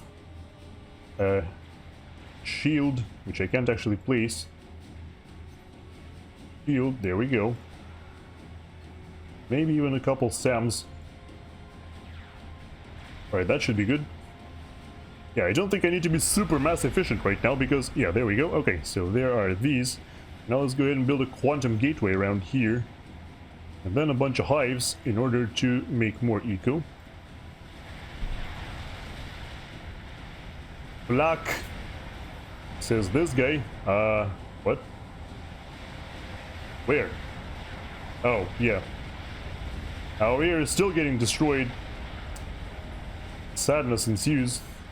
Maybe at this point I should, yeah, no, actually just start making the fighters as well, because that should be enough engineers to tide us over. Make RASCOMs non-stop, of course. And yeah, after this is done, the commander will go ahead and just leave. Alright, so yeah, we've got an SMD, we've got a quantum gateway that is producing stuff, we've got a radar even. I think if I level that up to Tech 2, that will be good, so let's do that. We've got 8 scouts, which can still do things. Marvelous. At this point, yeah, I don't think there's much point to make torpedo bombers. Let's just make these instead. And these factories should also just be upgrading on their own, I reckon. Alright. And this one as well. So yeah, even though we... Oh yeah. Everything is cool. So yeah, even though we did get wrecked, tell Rowey he's a coward for not facing down Depony in the ANZ tourney, also tell him I love him too. Alright, yes, sure. Okay. Rowey. Oh, shoot, wrong language. Rowey. Depony is telling you you're a coward for not facing him in ANZ tourney, and also that he loves you. There we go. Yeah, but thank you so much for subscribing. I greatly appreciate it. I know I probably didn't say enough when I should have, but yes, these hives should also be upgrading to well, be fully upgrading, and I'll probably make another No, not you. Tech 3 power generator. Crap. No, reclaim. Wrong spot. Sorry. Yeah, build it like this and then assist. Okay. There we go. These guys can, I don't know, let's make a couple more hives. I think we actually have enough here, but you know, just in case. At this point we should probably stop making engineers out of this one. These guys can go assist this. See, it looks like they're making battleships, which means our position here might get hit soon. Thankfully, you know, our... Okay. We're having some serious power issues, huh? Let's go and do this, maybe. Wait, what did the Rowey write? I didn't see. How more than welcome, BRB have call. Yeah. Alright. No problem, Depony. Strategic launch detected. Yeah, there we go. That is a strategic launch out from whoever that was. It's Rowey. Yeah, Rowey. Yeah, so this is gonna get hopelessly bombarded, of course. But you know, as long as we don't fight against it, I think we should do relatively okay. Yeah, there are some engineers invading our lands now. They should die. That was way off the mark, but okay. That did not hit them either. Also, G. Yeah, so my commander is here. Oh, there's the first support commander, yay! I wonder what it can do. Like, you guys should not be here, you should be probably charging up this thing. And actually, now that I think about it, I think I should make some shields here to protect the S&D. Then, you know what, let's just start making SAMs everywhere, because, you know, someone has to do it. If no one, I think, oh, there was a nuke, oh, Pink Space got nuked, okay, well, I suppose our air guy must consider himself lucky for that. Actually, never mind, this one will get destroyed by the battleships, so should be like somewhere over here, I feel like. Maybe that's gonna work better. Oh, alrighto. This needs hives. Oh wait, there are hives. They're just... For some reason they decided to charge up the thing first. Okay, so we've got some fighters. Is our guy Cyber in here? No, he's Seraphim, so never mind. Alright, so... Yeah, support commanders, we can send these to...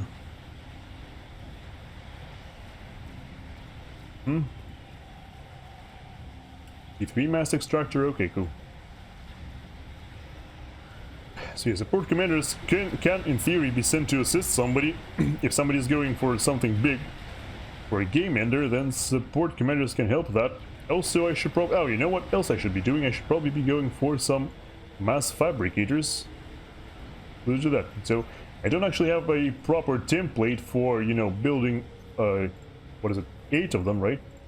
So I'll do that here, and then save that template for later use. Okay. So yeah, we're slowly but surely fixing our mass situation.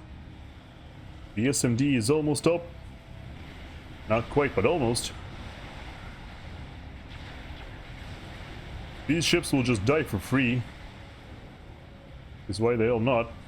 Well, these are done. That's cool. Maybe build another shield then. I can't. Yes, I can. And go like here and make some SAMs maybe. More SAMs are, well, I'm sure our team will appreciate them. And the Hive will be able to upgrade the shields and sustain them in case they take damage. Okay, so we've got 42 fighters, which is nice, I think. You know what I should probably also be making? I should be making scouts. Yes. Should be making a little bit more scouts. And maybe, you know, for all we know, maybe I should even be making strategic bombers. In order to ensure that, you know, rally your fighters one of the rally points from FAFs near their navy. What? Oh, wait, why? Why is it going there? That makes no sense. But okay. Somehow this is still working. I guess they're rebuilding it now, technically, but well. That's weird. Oh, there's one scout left over. How'd that survive? That's funny.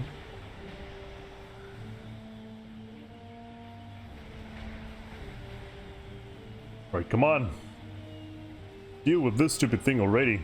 I need you to be upgraded. Okay, yeah, there we go. 3 support commanders are gonna, of course, be making more support commanders. These guys could be landing there, actually.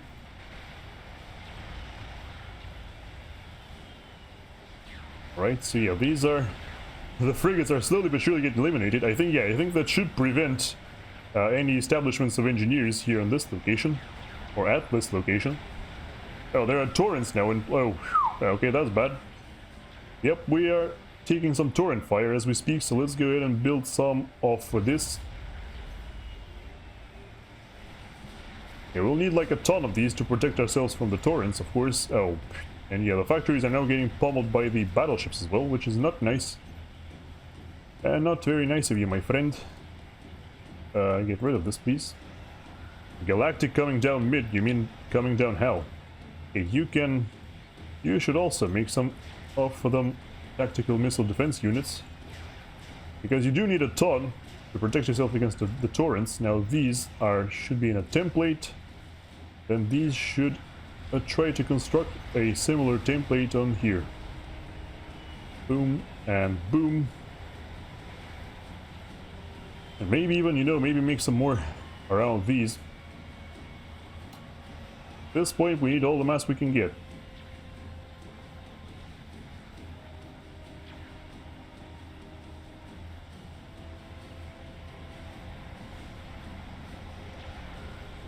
Something along these lines. That should, that should keep us protected from the torrent for now.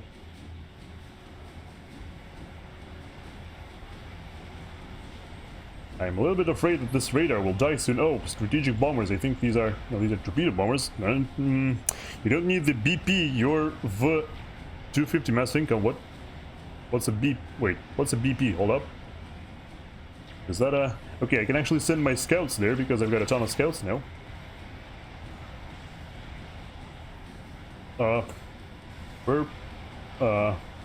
Purple want my fighters. I have like 50. Oh, build power hives. Oh yeah, right. Yeah, I don't need build power when I've got so many. Yeah, don't have enough ego to sustain it. Of course, that makes total sense. But yeah, I'm not building any more of them. That's the thing. I'll just leave it at that. At this point, it does feel like we are... Yeah, for some reason, these hives are refusing to upgrade. I have no idea what's up with that. They're just not doing it for some reason. These guys can go and... I don't know. Help somebody. Do something. Okay, yeah. Let's help these engineers.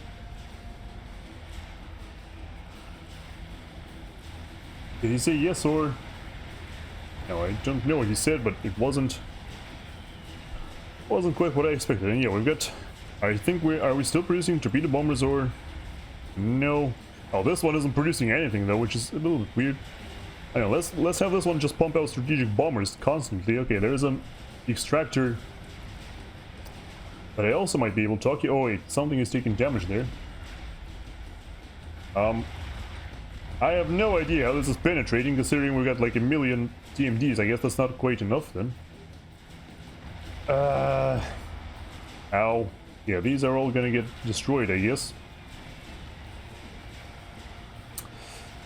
Let's take a couple more engineers here. Try to send them once again on a mission to build even more. Because clearly this isn't enough. I don't understand how, but it really isn't. Alright.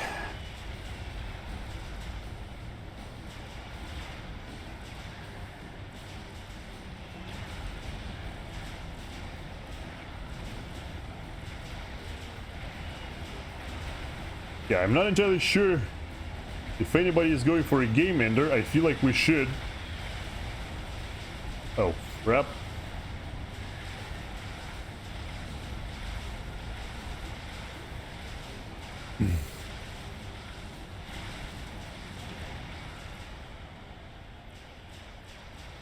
Oh wow, my artillery is even shooting these.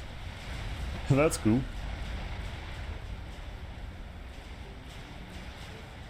Yeah, so the factories are gone, which means we can reclaim them now. No, not this. I mean, what? Okay. Yep, these can go ahead and go somewhere around here. Now, what? Okay, the extractor still goes down. I really don't understand how that's possible. We don't have that many, you know, things, you know. Start building bombers. Yeah, fair enough. This one is only making bombers.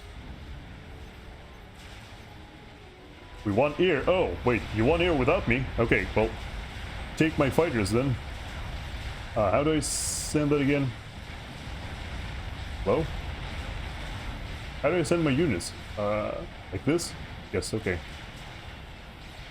I gave your... I gave my fighters to you, purple. Oh, there's a... what is that? Oh, that's a Colossus, that's not good. Oh, well. It's a pretty good Corsair sniper, or you could just not do any damage to it whatsoever. That works too. There goes the last factory, so... we'd move on and do this, I guess. Right, where's the... oh yeah, there are 2 idle support commanders, which can make more support commanders now.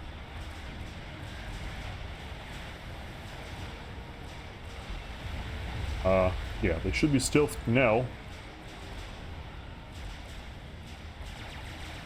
Nuke ear. What is it? Oh my god, I'm losing another mass extractor. Are you serious? These guys are worthless. Why is this still happening? I don't get it.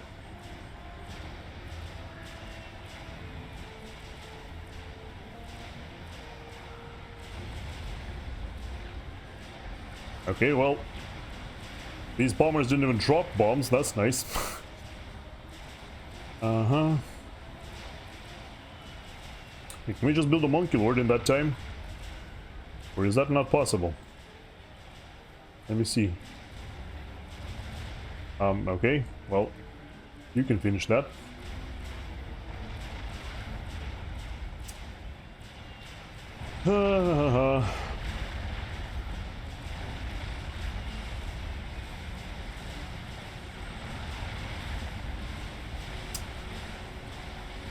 So, who said we want air again? Because we definitely haven't.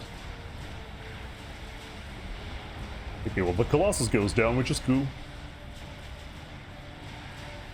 Also, the fighters are coming once again. Alright, at the very least, what I can do right now is reclaim the GC.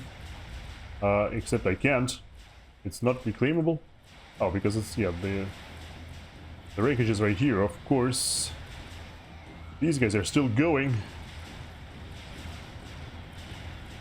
Okay, I think eventually I can build enough TMD where it won't actually matter. But yeah, I think I still want to finish the Monkey Lord. You know, even if there is no threat anymore, I would still like to save one for the future.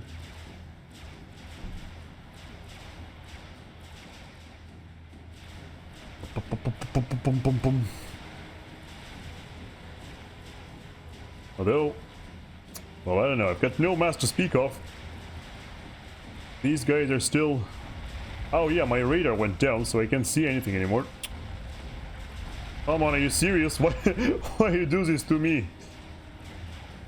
Now they're gonna be targeting the air factory. I feel like at this point, this guy should have enough strategic bombers to actually just... oh no. Excuse you. Are you gonna do anything about any of this, or... I guess I'm just dead here, huh?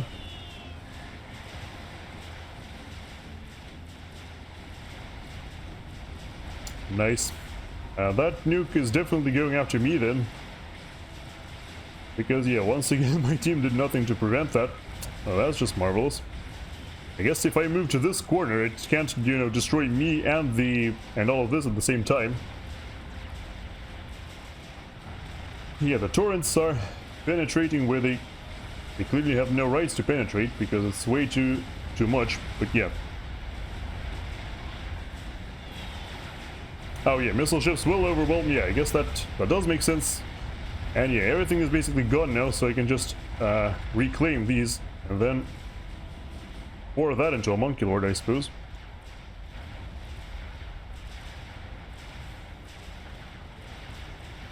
Monkey Lord should be able to clean these up, right?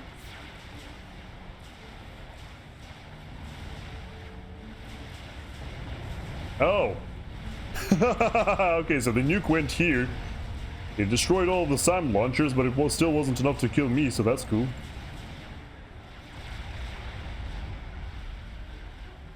Build, please. Why are they not building anything? I don't really understand that. The Monkey Lord is almost up, come on! You can do it! Yes, there we go, retreat! We make for the hills! Yes, the Monkey Lord is moving now, so, need to bait his ASF into a fight for bombers. Well, okay, we can do that as well, I'm sure. Not gonna be too hard to do. Yeah, so with this we can rebuild the quantum gateway, maybe here. No, it's not possible. We can rebuild it here. I hope the torrents at the very least don't reach here, because that would be absolutely ridiculous. Yeah, we also need some... These guys... Oh, these guys are Tech 1 apparently, that was cool.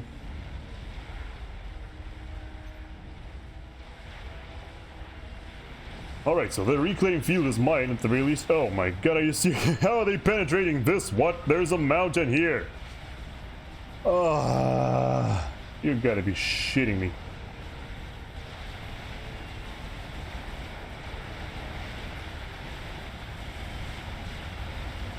Brugler PDM, yeah, well, they're making a Maver, which will be the final nail in the coffin. Our guys, meanwhile, I don't think they're making anything. At least nothing resembling a Game Ender. So there's that. Oh no. There are friggin' gunships coming in. Yeah. Isn't that a shame? Right, you guys can go ahead and make some SAMs now, I think. Why did that explode? I'm not entirely sure. But hey. I guess things just... Sometimes they just explode spontaneously, you know? That's just how it be. But yeah, that opens up an opportunity for yet another land invasion.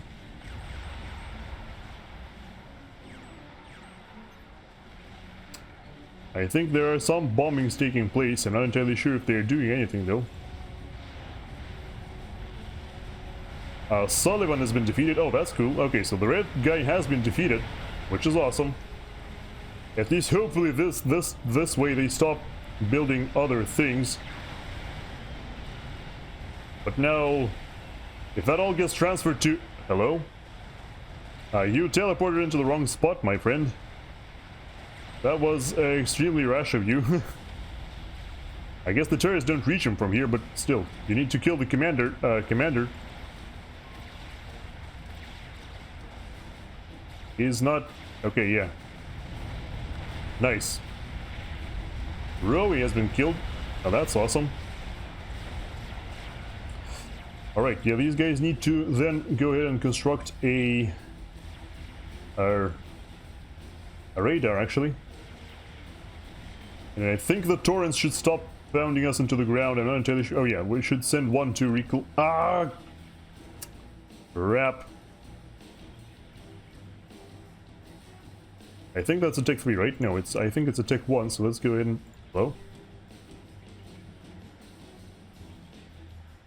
What? Yeah, whatever. I don't need monkey forward. Navy will kill... Oh yeah, full share. I think full share should be on, but yeah, there is a little bit of a problem where the game has been bricked because yeah, this by the way, this player, official Yobo, he hasn't been here for a great while. He's been dead for a while, and yeah, nothing happened. It would have been over 20 minutes ago if Rad would read chat. Oh, you mean Red, like this guy over here? I see, I see. Makes sense, I suppose. Build a T1 land factory with engineers on attack, yeah. Wish I could do anything right now, but that's not possible. He was strong on 60k mass in the bank and wouldn't not give mass to me, but instead built a para. Oh. Wait, do you guys have a paragon? I don't see anything resembling one though.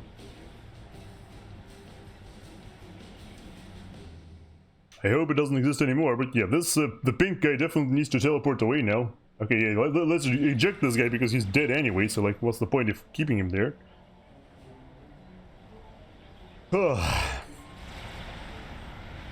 Yeah.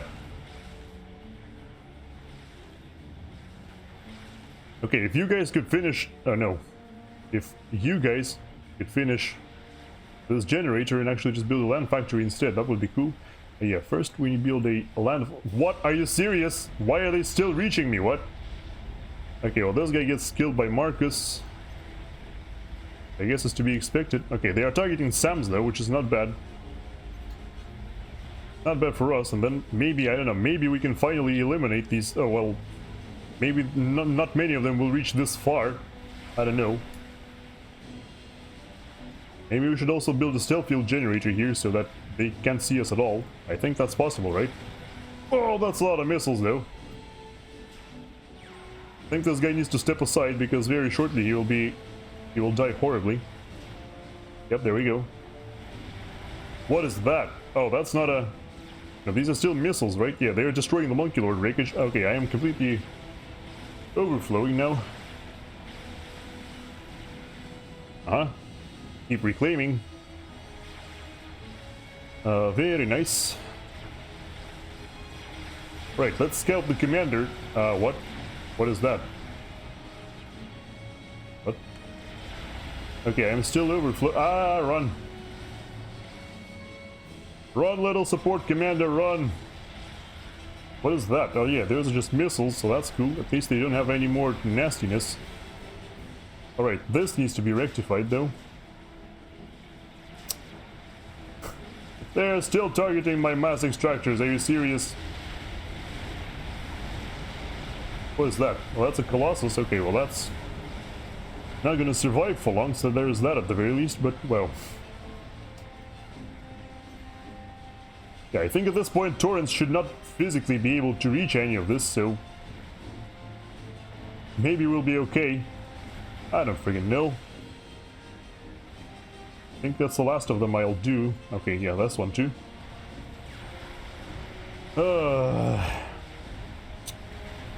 And you know what? I think we should build an Omni sensor like maybe here. Make sure we see everything. And maybe make some more of these, I don't know.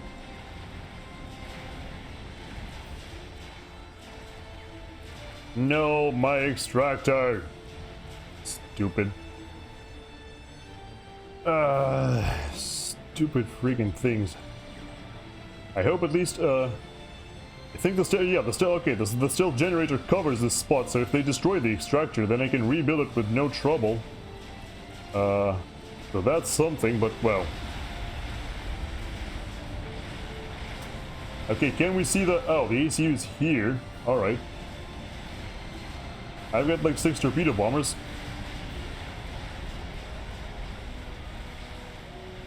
Oh, it's right there. Oh, it's leaving. Yes, the commander is there. Yeah, you did kill the Maver, right? Yeah, I think the teleporting guy killed the Maver. What? Okay, yeah. Now they are targeting here for some reason. I don't freaking know. Let's go build a stealth generator here as well. Make sure the Omni sensor stays safe, although I'm pretty sure they see it anyway. So that's something. Oh, we had to walk for that, seriously. Alright, so you go ahead and build me mass storage. It's getting ridiculous with the overflow.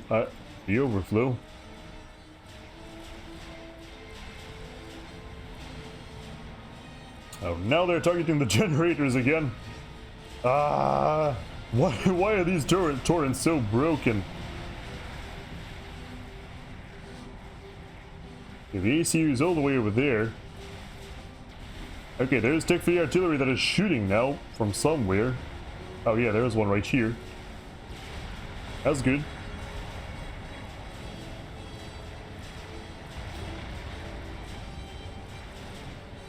Okay, you guys should actually probably step aside. Let's go and build a stealth generator here first.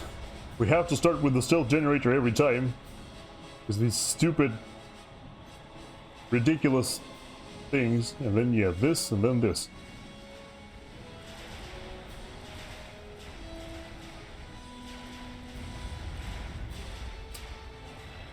They are still landing somehow.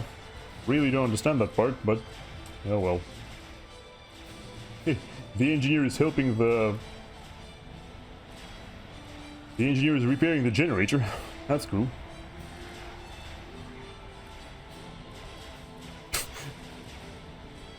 Shout on ACU.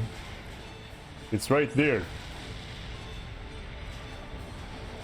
Not entirely sure if you meant shoot or shout, but okay.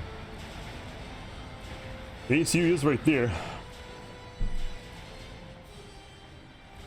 You know, maybe it... yeah, you know what? Let's... I'll try to build a strategic missile... I mean strategic bombers once again. Even with some assistance from... Or with some extra power on top. Oh, come on! How did you... What? How do they see that? Do they... Why can they see everything? I don't... What?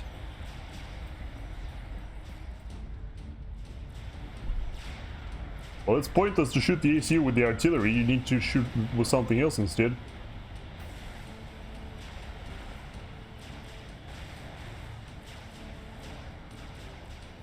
Yeah, that is...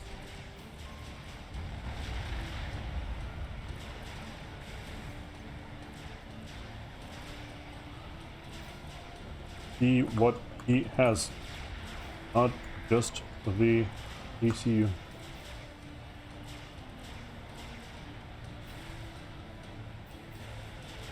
Really wish someone made torpedo bombers and cleaned up all of these stupid... Hello, what? Why? Did they like destroy your SMD or something, and do you not have one at all? But anyway, if they... not gonna destroy me here. Because I'll just leave.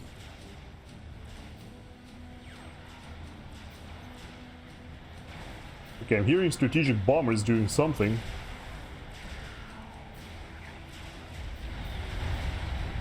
What? Okay then. Strategic launch detected. Not entirely sure why this guy has like 1,000,000 nuke launchers, but no, well. I guess that's just how it be sometimes. How many, I wonder how many gunships this guy has. Alright, this guy has 2 nuke launchers, so might as well, you know, use them now. Because it sounds like they're gonna be gone very shortly.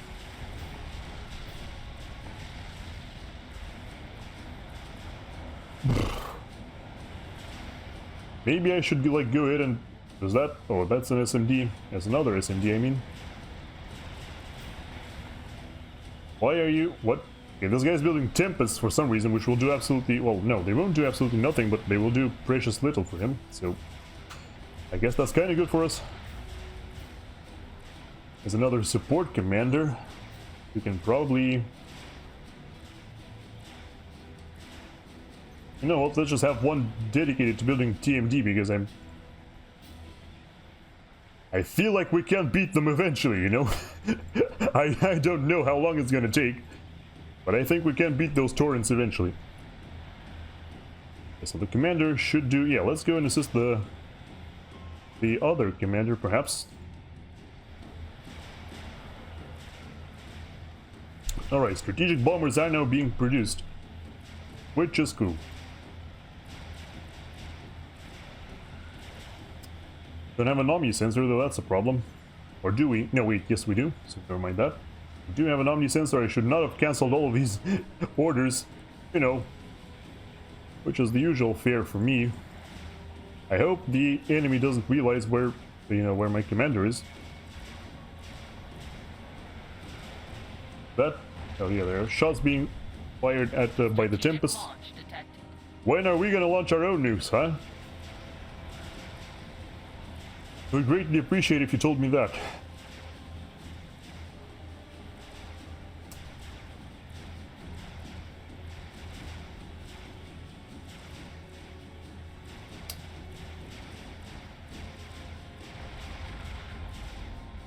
I like the fact that, you know, they are still firing at those, because those are completely useless, they are guarding nothing. But another problem is that, you know, there might be more on the way. You know what, let's just have these... What? Did he get nuked? Okay, well that's just stupid. Okay.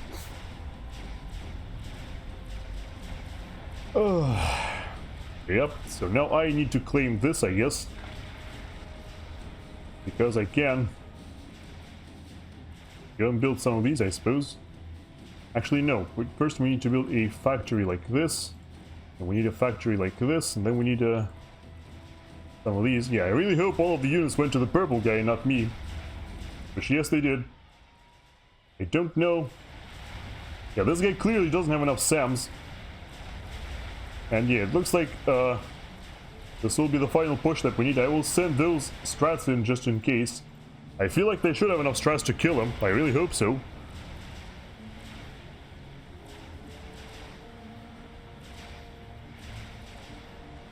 Those goddamn torrents, holy cow.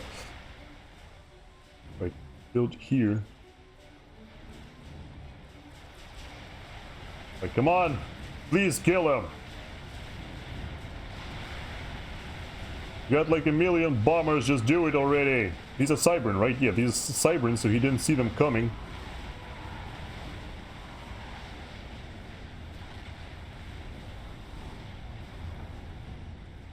Right, there are two. Come on, do it! He's got a shield as well, which is cool, but... Oh my god, are you seriously gonna tell me he'll survive with 1,000 health? Are you for real?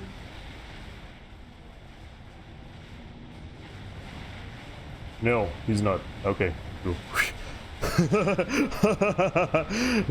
Sorry, okay, so... He started to build a pair would not give me mass to build Maver, this is why I don't play early morning set inside of the people who play are idiots and don't fucking read chat. Whew, GG, okay. This is what, yeah. What's chat? Right, I don't know, I know. Shots fired. At this point at me, I guess, because I wasn't reading chat either, but yes. Whew. How many torrents was that? 1, 2, 3, 4. These are just battleships. Yeah, these are useless. The 1, 2, 3, 4, 5, 6. 6 torrents, right? Well, 2 here. The 6 torrents were able to shoot, you know, prevail against so much TMD. That is ridiculous. But yeah, thankfully we had some air production online, so ultimately it didn't matter. But yeah, that was insanity.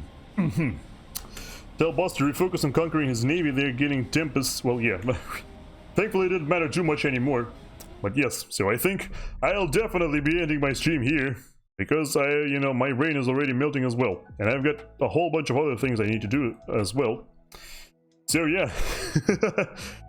Anyway, this is my just chatting scene. Improvised, so to speak. But yes, now we shall be looking for somebody to raid. If there are any Supreme Commander streamers, maybe we'll raid them instead. Because... yes, we probably should. Okay, that is not Twitch. Let me go quickly, watch over my Twitch, see what's up, see what's down. Ooh, that game was, yeah, that game was something else. Resident Sleeper indeed. Right, Wednesday Wars. Oh, apparently Acid Vash is having a thematic stream of some kind. I think I'm gonna raid Matry though, because, you know, I've never actually raided Matry, so let's go into that instead. So once again, here are my socials for anybody who's curious. I will eventually start uploading some casts.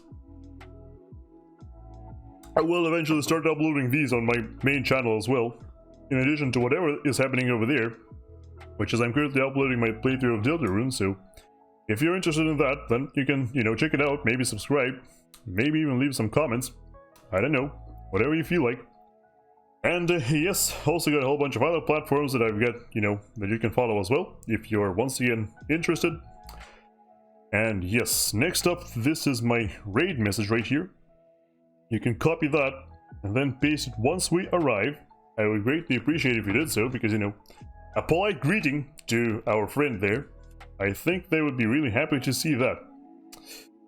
But yes, for now I shall be saying goodbye to you, my wonderful friends, and we'll go and raid this person instead. So this guy's name is Matry, who is, you know, a much higher skill Supreme Commander player than yours truly, so I feel like that is definitely going to be fun, you know, as long as you're interested in this game at all.